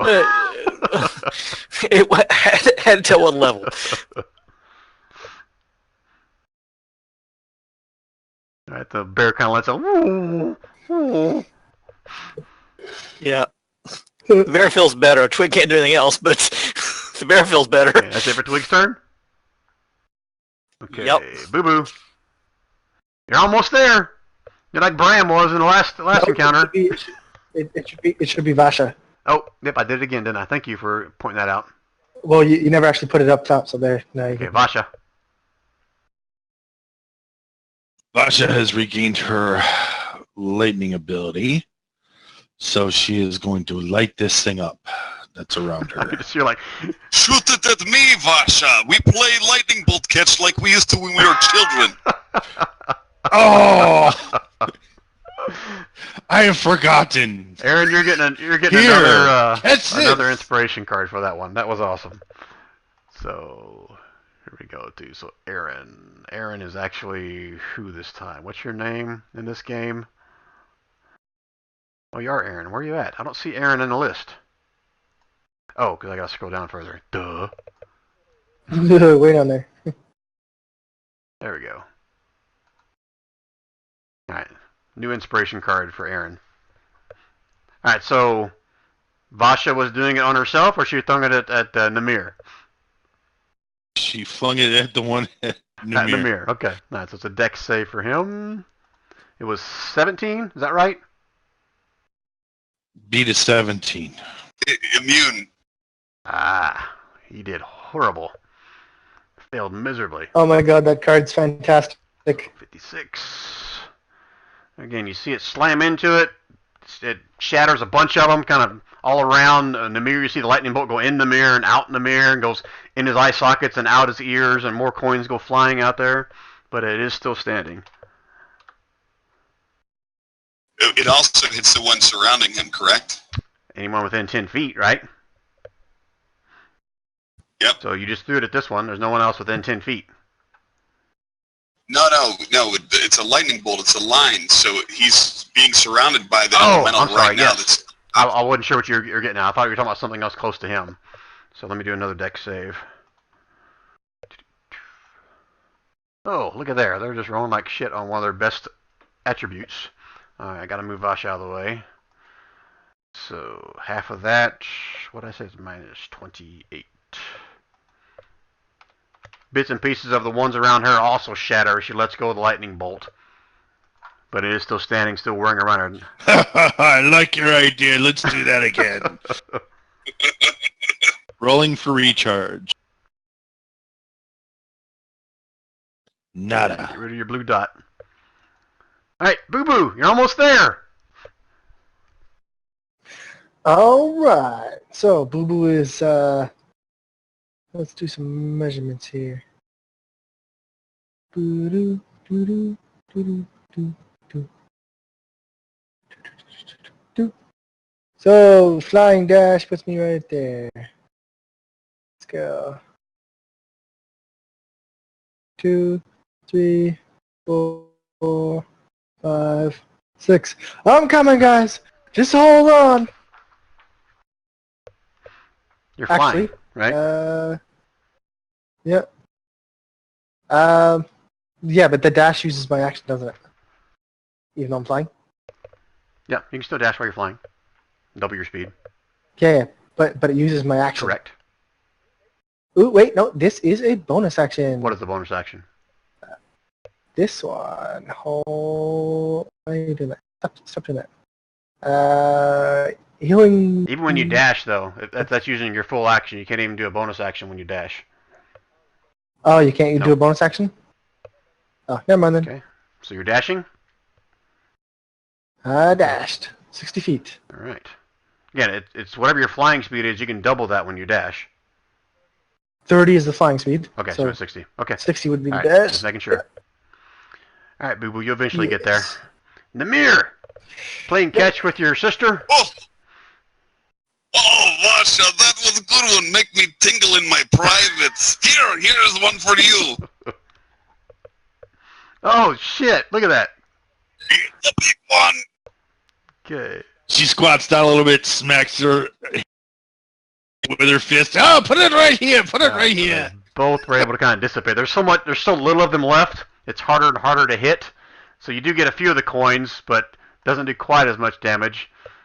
So crap. 67 half is 33. Half of that is going to be 16. Oh, but still enough to make the one around Namir kind of dissipate and drop to the floor at his feet. And how much did I say? 33. Half of that is 16. Nope. The one around Namir is still standing. Vasha, you mean? Oh, sorry, around Basha. Yes. Barely. There's like only a few coins kind of rolling around at this point. Anything else, Namir?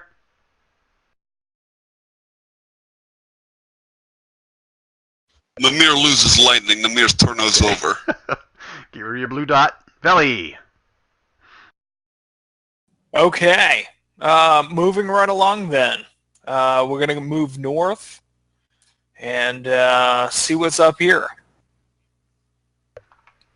Maybe. Let's go explore. Yeah. There we go. That should be my turn for Shaldor and Just so I'm I. clear, you're basically just walking around for Shaldor, seeing if she picks up anything with her detect magic, right? Okay. Yeah. You're not doing anything else. You're just kind of following around like a little puppy dog, right? Kind of like Namir was with Buttercup. No, I was actually, she was following me, because she likes me, it's not the other way So you're around. leading her around just so she can use her detect magic. Okay. Yeah. Right. Yeah. Now, if I can see one of these things, I'll take it on. Yeah. But At this point, so far I haven't seen it. Again, you can probably still see maybe the top of this one. You can definitely see the top half of Orlecto here as they're kind of engaged with something. And you can probably start seeing Tommen since he stepped back, and you can probably see Boo Boo and his light finally flying into the room. You have night vision? Or dark vision? Because you can't see shit. No, because you got a torch, you said, right? Boo Boo? No. Yeah, Boo Boo's got a torch, but I mean... You see a torch. Just Belly. like you guys could see the torch dropping all the way down that 800-foot hole earlier. He can see you. He just can't see, like, he can't see the wall here because it's outside of his vision, but he can see you flying, coming in. Does that make sense? Okay. Sort of, yeah. All right. So anything else in your turn, Belly? That's it. Shaldor's up. Same thing. You already moved her. Pick up nothing with her detect magic. Yeah. Not that you've let me know it. All right, Buttercup. Buttercup rolls back onto her feet.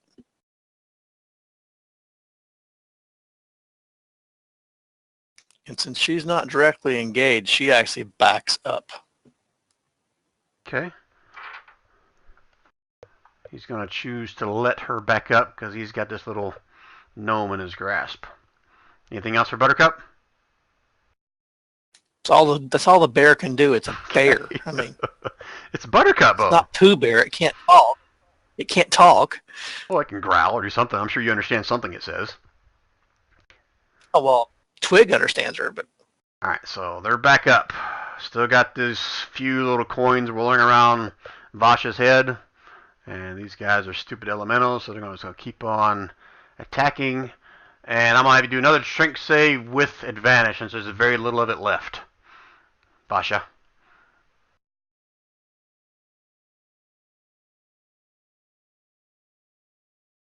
Of course you save. Alright, then it's going to actually dwindle down its attack here as it tries to slam on you as well. A 16, does that hit you? That's a glancing blow, so half of that and then half of that. That's going to be 6 points of bludgeoning damage. As the last few coins just kind of pelt you in your face, in your eyes. That's it for him. And this last guy has still got the little gnome in his grasp, but he's just going to stay put and whirl around. How much of him is left? Oh, he's still got quite a few coins left in him. So whirlwind on Twig. Give me a dex save. I'm sorry, strength. DC 13.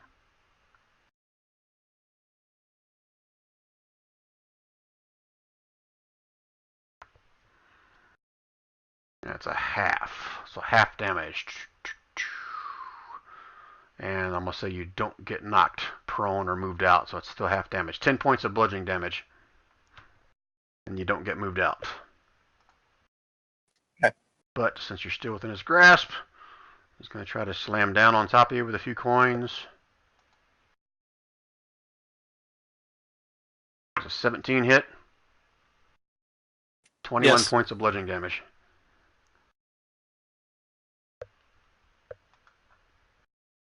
And that's it for their turn. Tommen.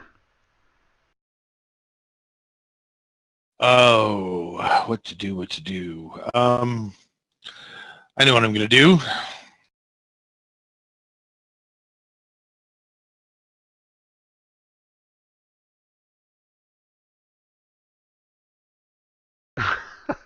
It's not much, but I love myself. You can see you like caressing yourself with the back of your hand across your cheek as you heal yourself. You're beautiful. You're loved. You're alive. Okay, that's it for your turn? That's gonna do it.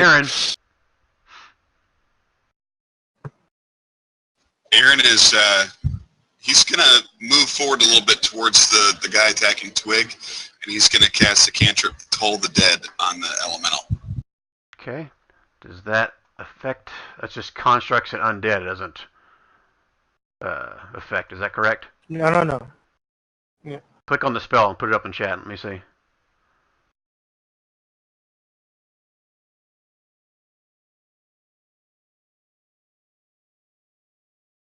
It takes necrotic, yeah. Okay, I thought there may have been something special for a certain elemental, but no, you're fine. You know what's horrible is because it's below max hit points, it only takes 5 instead of 8. No, that's just the luck of how that rolls sometimes. I think that happened last time you tried rolling that, so it's a wisdom save first, though, right? And it fails. Yeah. 5 points. Tell you what, I'll give you. I'll make it 8, since that's kind of shitty. Oops, not that one. It's shit. Which one were you aiming for? One by Twig. One by Twig. Okay. The one by Twig, and then. I gotta move him out just so I can get to his token. That is magical, so that's full. What kind of damage is that? Necrotic. I don't. Oh shoot, Twig! I didn't notice you were so low. I would have cast that on you. Damn the overlapping tokens. Okay. Well, you couldn't see. I mean, he's cut a whirlwind of coins. Okay. Twig's just laying there prone. Is that it for you, Aaron? No, he's not prone. He's standing still. With his 1 HP? Jeez. Yeah. He's got a gold coin stuck in the middle of his forehead. But he's... Alright, Electo. Yeah, that's right. Alright, Orlecto's gonna do that funky thing he does. Which is, Dance? 1 and 2. Oh, Ooh! shit. Damn. And that's on the one by Twig, right? Attacking Twig. Okay, so you Yep. didn't roll badly, Yep. so I'm gonna roll. You still got him. Alright, so I gotta do the math again. Okay, 36 and 19, that is 45, 55 points. Half of 55 is 27.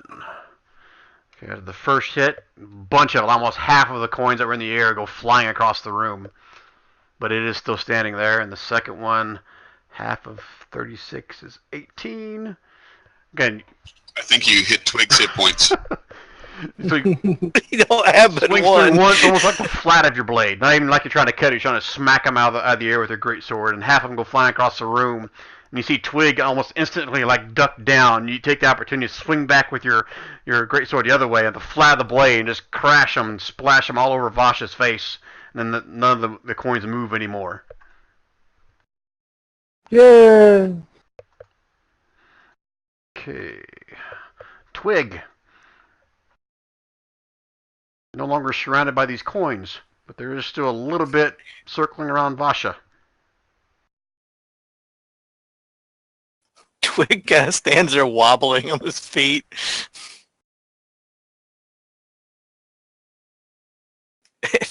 And then he casts Cure Wound on himself. He's like, okay, damn it. How many points did you have left? Holy shit, One. that was close then. Alright, so that's your turn, right? Good. Yeah. Now, I think I prefaced you earlier when I said, okay, this is going to be your character in the main campaign. Just as long as he doesn't die here and doesn't get resurrected, you're okay. Yeah.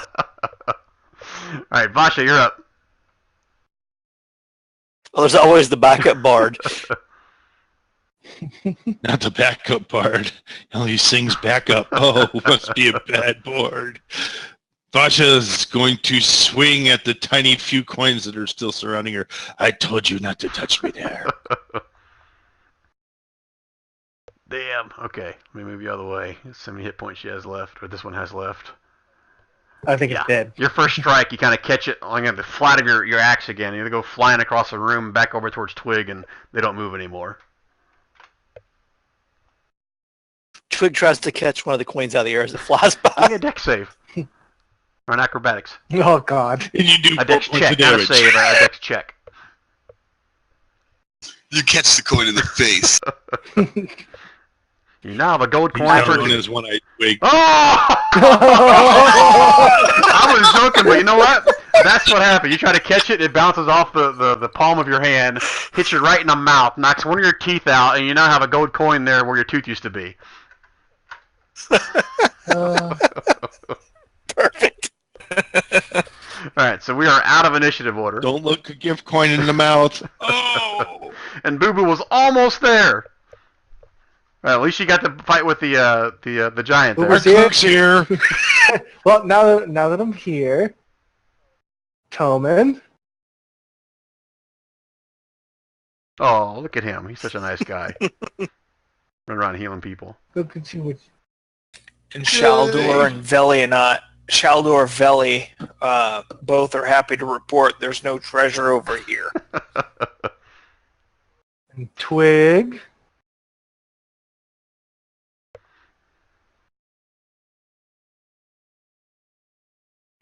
And what was in the bottom of the damn hole? Now that I'm here, oh, it's full of stuff, mostly bodies, dead bodies.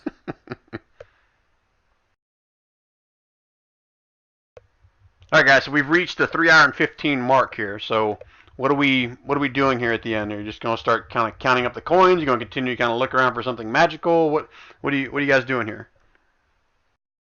Apparently, detect magic can't detect magical creatures, so I'm not sure we're ready for another fight. Did you heal up 12 hit points there, Twig? Josh is kind of standing. Sorry. One at a time. Aaron, you go first.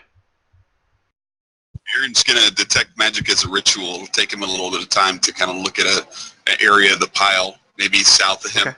Just move to wherever your first spot is. You want to kind of scan as you're doing it. It's going to take you 10 minutes. So while he's doing that ritual, Rich, what were you saying? Vosh is going to climb up and then detect magic right where she is now, see, and then dig around with her axe to see if anything jumps out at her as extremely nice. All right. Again, that's at will thing, right? Yeah, it's at will. Right. Anybody else? What are they doing? I think Will's at the bottom of the pile, so that's what I'm shooting for. Hood's gonna look around the pile and see what catches his eye. Okay. So you're just focusing on the pile there, basically, right? Okay. Is that pretty much what everybody's doing? Focusing on the gold pile? Buttercup's watching the room. Right. All right. So now I found my notes. I know why it wasn't in my notes on my game because it's in the notes on the hardcover. That's why I couldn't find anything about the treasure. So let me read that real quick and see if there was anything magical.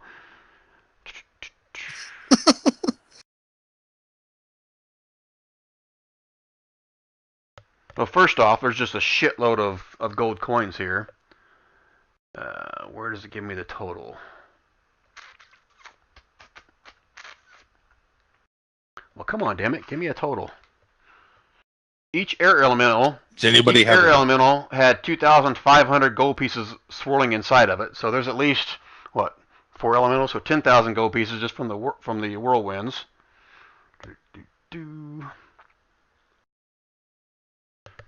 All right, here it goes. Give me a table to roll. Hold on a second.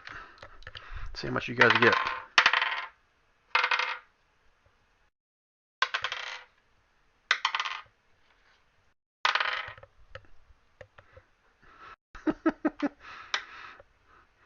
Okay, you guys ready for this?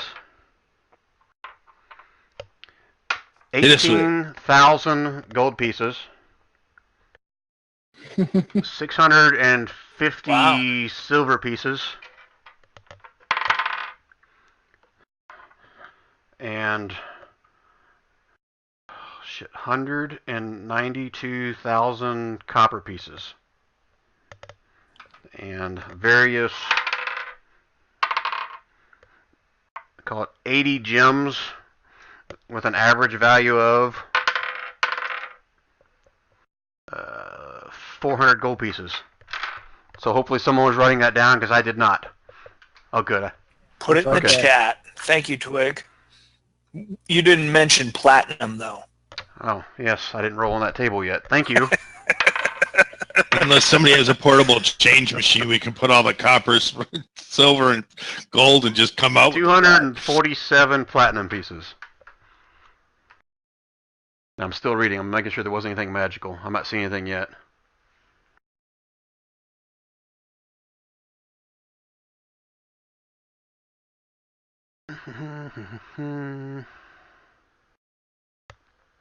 as I'm digging through, I kind of look up, all thoughtful for a second, and go, is it true what they say about dragons? If they're not dead, that they can always find where their hoard is? Twig looks up and goes, yes, we need a wagon. Okay, so here's there's no other magic. I want to deposit this in a bank. And you got the giants to help you carry stuff out. Plus, you've got those carts that are still waiting about 1.5 miles, 2 miles away. I'm gonna just wing it. I don't know how much all that's gonna fill up carts, but I have a feeling that 2 carts is not gonna be enough. So there's gonna be several trips going back and forth to try to haul this stuff off. And like we said before, 60% of this is supposed to go to the dragons. Until I verify what I said last time, if it's higher than 60% or not. All right, so here's what I'm gonna do. Oh, we'll start this with highest denomination down, so we'll probably be leaving all of the copper behind. No, the giants are gonna want some of the bigger stuff. They're not gonna call off 3 truckloads of copper back to their giants. They can carry copper easier than us. Come on. Yeah, I can't spend it as easy though.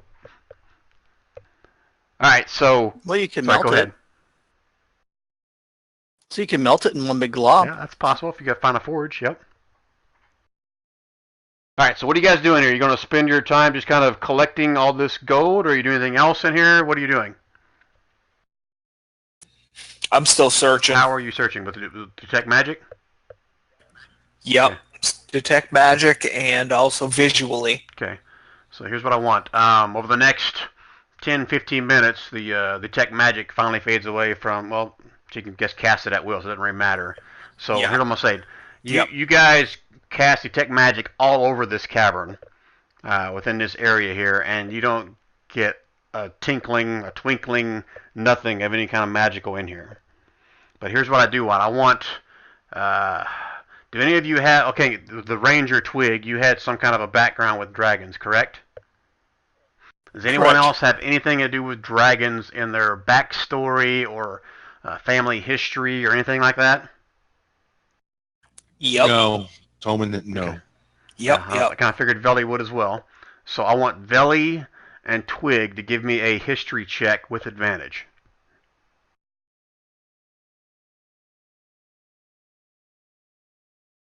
And you guys tell me whether or not, I'm assuming one of you is going to pass. Hopefully one of you is going to pass. Yeah, okay. Because if not, I was going to have one of the giants do it again with advantage. Way to go, gnome power. So would you share what you know, Twig? Or basically when you whisper and you say it out loud, what you gather from this. Did you hear me? Yes. So yes, say it out loud what you think? Okay. Yeah, I would. All right, so based on your knowledge of dragons, you know that their most prized possessions, although it is gold, this is more likely like her bedding, where she would sleep most of the time, is right here on this gold pile. But her most prized possessions would be hidden somewhere else, probably buried somewhere in this sand, since it is a burrowing type of a dragon. You also know that some of the higher level dragons have the ability to mask by magical means anything that in their hoard that is magical. Twig looks around and he looks and goes, you know what? This looks like a nest. This isn't the good stuff. Wasn't there another pile on the other side of that first cavern that was similar to the one that we dug through? Possibly, but the kobolds did say that she slept in a couple different places. Maybe we should check out the other side of the cavern. Just so we're clear, the kobolds also said they never saw in this room where you are. Okay. Yeah. And Twig says, he kind of looks at all the bruises and battering from the coins. He goes, yeah, we might want to do that after we get some of this squared away. Okay, so let me go back to what Veli was saying before. I said as Shalador is walking around, you're also doing just looking around, trying to see if anything else looks odd. Is that correct? Did I hear you say that right? Okay. Yep. So here's what I want you to do. I want you to pick 4 general locations on the map of where you're doing this. So move your token to where you're doing this, and then I'll have you roll an investigation.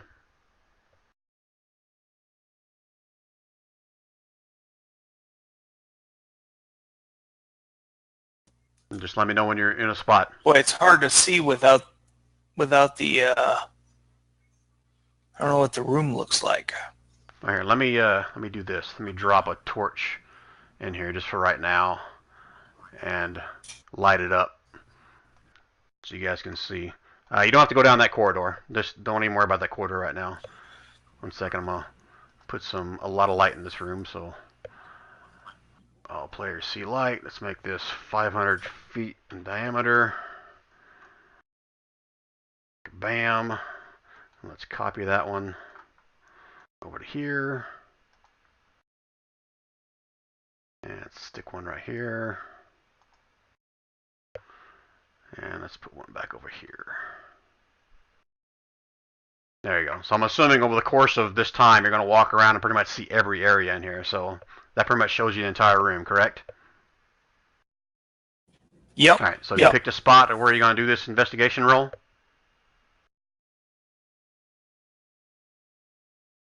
I didn't see if you moved off the screen here a little bit. Where you at? To the north? To this? No, move your token to wherever you're going to do it at. That way I know where you're at. You went robot on me. Where's your token? Move your token to where we're doing this investigation. You said 4 of them? Just pick the first one. Let me know where you're going to do it at. Right where I'm at now. Oh, okay. You're over to the left. Okay. Yeah. Knowing how the drive work. Okay. So give me an investigation from there.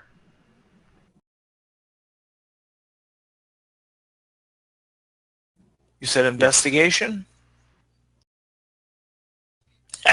Okay. You see yeah, I see nothing out of the ordinary. So go and find your next spot. By the way, if you guys see Veli doing this, I'm going to give anybody else a chance to do this as well, but only Twig and Veli will get it at regular. Everyone else does it at disadvantage. Or anyone else that had, dragon history or knowledge. That's your second spot, Veli? Yep. Okay. Yep. You find nothing there? I hit investigation there. Did you go to a third spot? Hold on, Aaron. Don't do yours yet. I'm getting confused by seeing all the investigations up here. Let me get through Veli's first, and I'll have each one of you guys. Sorry. All right. So your 12 roll was up here, right, Veli? Up in the upper left-hand corner. Okay. Yep. Where's your third spot? Yep. Haven't found it yet. I know you haven't found it.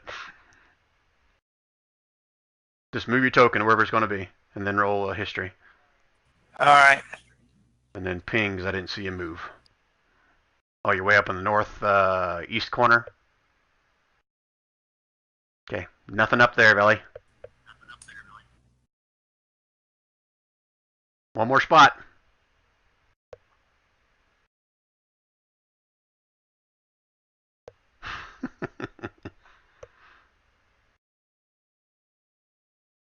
Come on, Veli. You can do it. You can do it. Is that your spot there? I'm still looking here.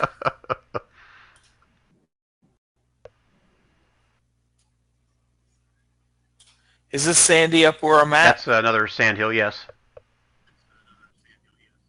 That's right there where you're going to do it? Yeah. You investigation? You find nothing there as well. Alright, so I want Twig to do this next, because Twig's got the background in Dragon as well. So again, pick 4 random spots, give me an investigation roll at each one of them, and I'll tell you if you find anything out of the ordinary. Okay, I'm at the first. That's your spot right there? Investigation or history? Investigation, because you're actually trying to look for clues of where something might be buried. Okay. What about looking for tracks? You rolled a 17. How about that? All right, you see a weird indentation in the sand right here. Looks like it's not been made by a footprint. That's weird. Yeah, it's weird that you find on your first spot and Veli had four tries and got nothing. Hey, that's why I'm the ranger. I dig. Start digging right there? Okay. Yep. You can dig down where that spot is, and you dig down. It's going to take you a while to dig. Are you getting any help, or are you going by yourself? I holler at the giant, say, "Hey, come here. Something's weird here." Okay, you think the giant's gonna come over and help him, or is it gonna be all on Twig and his little bitty gnome hands? Well, I'll bring at least one giant. Okay, I'm assuming some giant comes over, and it's gonna take you probably close to an hour before as you dig. You dig down probably about 10, 12 feet down in the sand, and you eventually hit something hard as you're digging. As you start clearing out the sand and everything, you can see what appears to be a broken sarcophagi down there. The indentation from the sand you kind of gather is from where it broke, and the sand kind of poured into the sarcophagi. But it's buried about 10, 12 feet down in the sand. Get that thing out of here, guys. Yeah, the giants can easily pick it up and kind of pull it out. And as you guys, as the first person kind of... Can I pet your bear? Sorry, go ahead. Mimir offers help for petting bear. Okay. One second, I gotta move the giant out of the way so I can make this thing visible and the bear. Gotta switch it to the your layer. And as soon as the first person kind of reaches it and touches it, those of you that still have your detect magic up at will, this thing starts to radiate magic like crazy.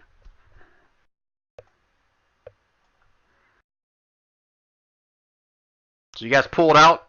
Can we tell what kind of aura it is? I gotta pull it up and look at it. Cause it's part of detect magic, right? And I'm probably gonna butcher this because it's a school of magic you can determine, correct? Yep. I believe so. Okay, so let me read through this. You guys are so lucky. In my campaign world, I've assigned colors to all the schools, and the players have to figure out what color goes to what school. That's pretty nice. Alright, I gotta look.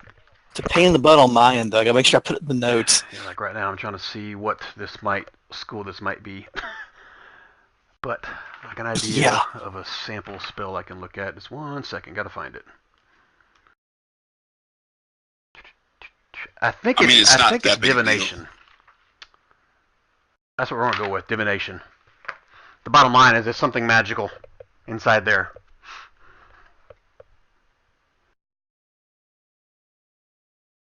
It's made of stone, right? Yes. The sarcophagus. But it's cracked open. It's like a small little, maybe 6-inch hole right there, and it's mostly filled with sand. So you really can't see inside of it because it's kind of filled with sand as well. Unless one of the giants is going to kind of pick it up and start shaking it like a salt shaker or something like that to get the sand out of it. Is that what you guys going to do? I was actually debating it. And no, he'll be careful about it and slowly start removing the sand as best he can. Dig through the little holes, basically what you're doing? At least for a bit to see how big it is and that sort of thing. Yeah, the sarcophagus itself looks like it's big enough to hold like a standard size, humanoid. It's probably about 6.5, maybe 7 feet long as a sarcophagus. Typical width for a normal humanoid. As you start digging through it, first thing you notice is you don't really find any kind of a body in there. You don't see any kind of limbs or anything like that. But that's as far as you can get by this little 6-inch hole. Right. So after he clears the hole, he goes, okay. He looks at the judge, goes, I'm a little gnome. You're much bigger than I am. This would be much faster if you would do this. Can someone open this, please? Namir reaches down and picks up sarcophagus, opens what's your plus to your strength modifier? Or strength ability?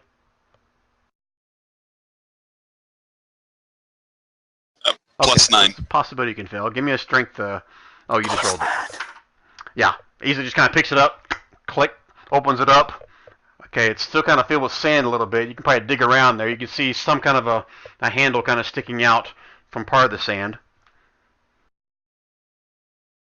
Not sure if it's wood. You're not sure if it's made out of metal. I'm sorry. That's something and he goes, that's something. He just pulls the hand up, picks it up, like, okay, what's this? Okay, as you pull it out of the sand, you pull out this extravagant looking, almost like it's made out of gems, this heavy crossbow.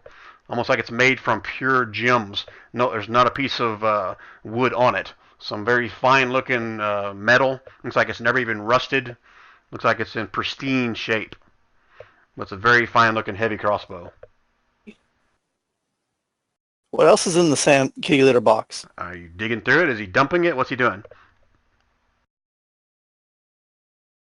Well, he just has the crossbow up his hands like, well, we found this. And then he looks in the box and says, wonder what else is in there. Start digging, guys. Who's digging?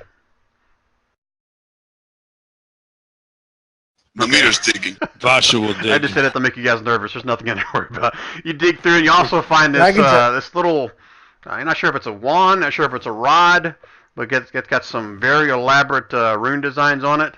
And it has this very nice looking ruby embedded to the top of it.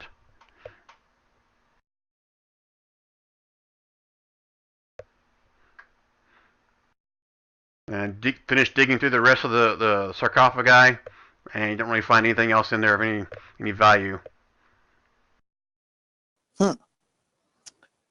So this thing, is this magical? Looks yeah, magical. Both of the this little rod or wand, whatever it is radiating magic, and so is the crossbow. Well, I would. Twig wouldn't know that. He can't see magic like that. So I'm saying that for the giants to have it at will.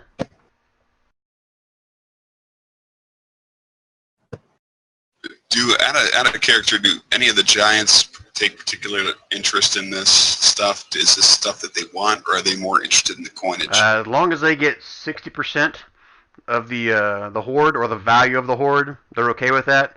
I mean, most of these little things you guys are seeing right now are made for small humanoids. They would need like a giant version of that for it to be anything effective for them. So they don't really care about it other than the value of it. Well, we'll have to get this appraised then. Yeah, the wizard who doesn't know identify is feeling pretty useless right now. Twig looks at him like, you don't know identify. It's a bread and butter spell. You can make a fortune with this spell. They say that about Fireball and Lightning Bolt too. I think we need to buy you a scroll. That would be excellent. Well, let's put this in the packs. And he seriously just puts it in his pack. Now, it's up to you guys if you want to kind of, talk among yourselves about, who this really belongs to. If more than one person wants it, we'll do a roll-off. But the giants are going to want either the dollar value of what this thing is worth if they're not going to take it themselves. They're good either way. So, does anybody want to take dibs on the heavy crossbow? Twig I know a tinkerer who really, really, really wants it. So I'm thinking if Twig were to take it. Twig couldn't cock it. I don't think. Let me check his strength. What's the strength on the crossbow? Okay, yeah. Twig's strength is 10. He ain't gonna be able to cock this thing. Unless it's got a crank. Does heavy crossbow have a strength requirement? I forget. Exactly. No, it doesn't. No, they don't You're actually. just kind of role-playing that's what you're doing. Okay, I'm with you.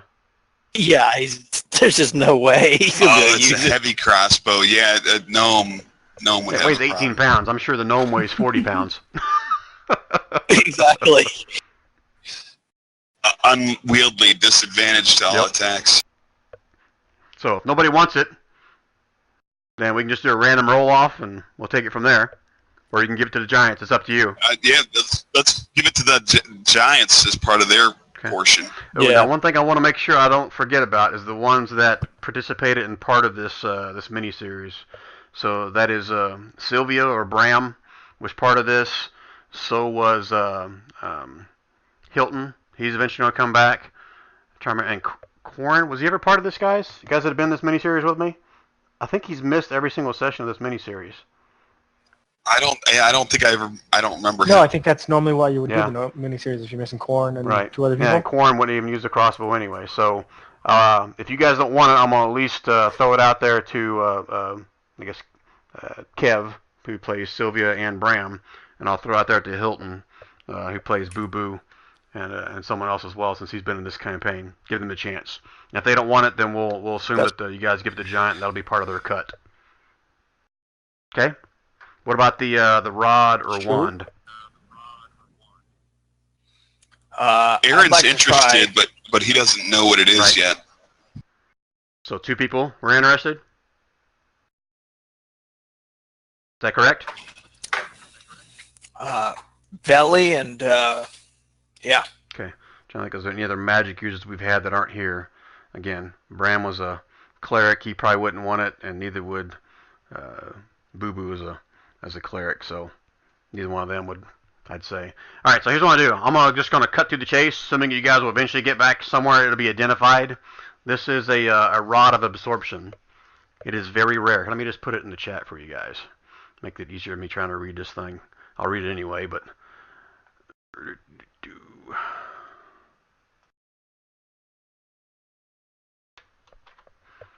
whole lot in there. So basically, while holding this, it's a very rare, requires attunement.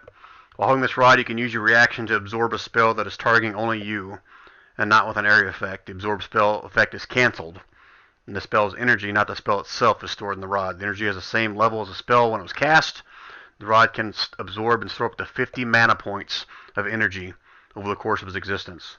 Once the rod absorbs 50 mana points of energy, it cannot be absorbed anymore. If you're targeted by a spell that the rod can't store, the rod has no effect on that spell.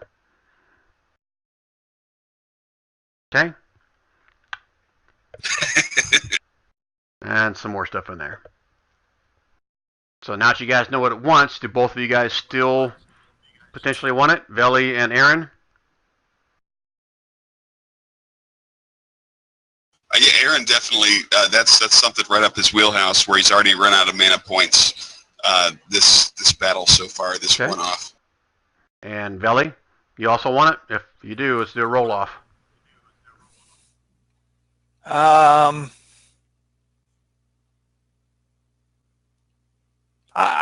can let it go. Okay then, Aaron. You know, Aaron will divvy up his portion of the treasure to Veli in return. Between sessions, I'll try to work out the math as to what these things are worth. I don't have that written down here for these, but I'll do the math and help you guys distribute this stuff out. So I want to go ahead and call this session for tonight. It's up to you guys whether or not we come back to this. Again, you guys that know the dragons know that this is probably not all that's here, but we'll pick that up from another session if you guys want, or we may do that offline. But there you go. You've got 2 new magic items. You got that shitload of gold that I kind of ran off to you guys. I see one of you guys, if you would, whoever kept track of that, email that to me. And then I'll do all the math of art once I determine the value of this stuff, and I'll divvy out the gold. Unless you guys already did it. That was Jason. You guys do that while I was talking already? I did a rough what our cut was, but didn't divvy it up. Of what your cut was? Cut per? What do you mean? Based on us getting 40%. Oh, you did just on the gold and the gems and stuff that was in there. You didn't include the okay. Yep. All right, that's fine. So just give me the totals, and I'll go back and do the math of what the cut is for the giants there. Okay. Okay. Okay. You guys have any questions, comments, complaints? Okay. No, sounds cool. Good. No, good here. Fun game, guys. Yep, I'm glad you guys finally found some freaking magic treasure. After Veli went through and found all those 4 spots with nothing, I was like, well, shit, they're not going to get anything out of this room. Yeah. If I could roll higher than a 2, maybe. Actually, let's do this. If you guys don't mind, just take about 5 minutes, if you would. I want each of you guys, you can text, you can type and on this map somewhere your name in 4 different spots. And then do your investigation over in the chat over here, and I'll do that offline about what you guys potentially found. You guys okay with that? Would you guys rather actually role play that in session? Yeah. That's okay. So Twig, you got 3 more spots to do it. Everyone else just kind of, like I said, take your text function and put your name in a spot where you're going to. Now, just so I'm clear, Jason, I still don't have you set up as a DM, do I? No, I don't think so. So you don't see any other spots where there might be something, right? Okay. No. Because I was uncanny. I was like, shit. No. First spot he goes to, he found one. So that was just luck. That was just Twig. Now, if you guys clear on that, just pick 4 spots, write your name in that little spot, and then put a number next to it, 1, 2, 3, or 4, and then roll your investigation in the chat. I'll go back and do that offline to see if you guys found anything else, and I'll do that via email, or I'll put it out in the chat here, what you guys find.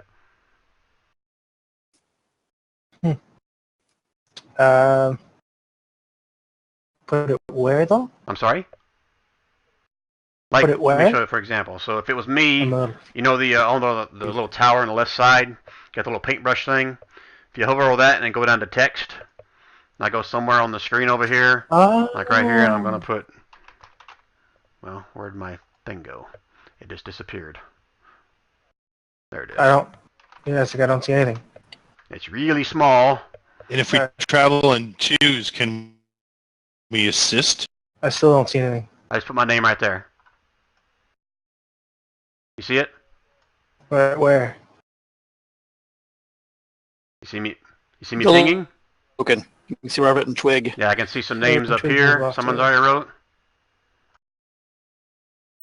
Yeah, up a little bit north of the gold pile. Twig. Oh, okay. I see Twig's There's name mine right there. Okay, I'm making investigation, right? And you just Your want to name show and names 1, 2, 3, and 4. What?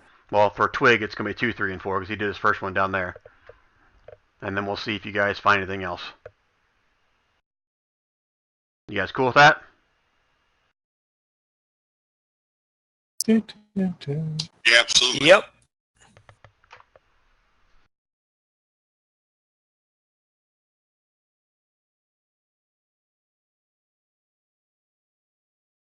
Now, assuming like good civil folk, you guys aren't going to really try to make a final decision on whether you want it or not until it gets identified.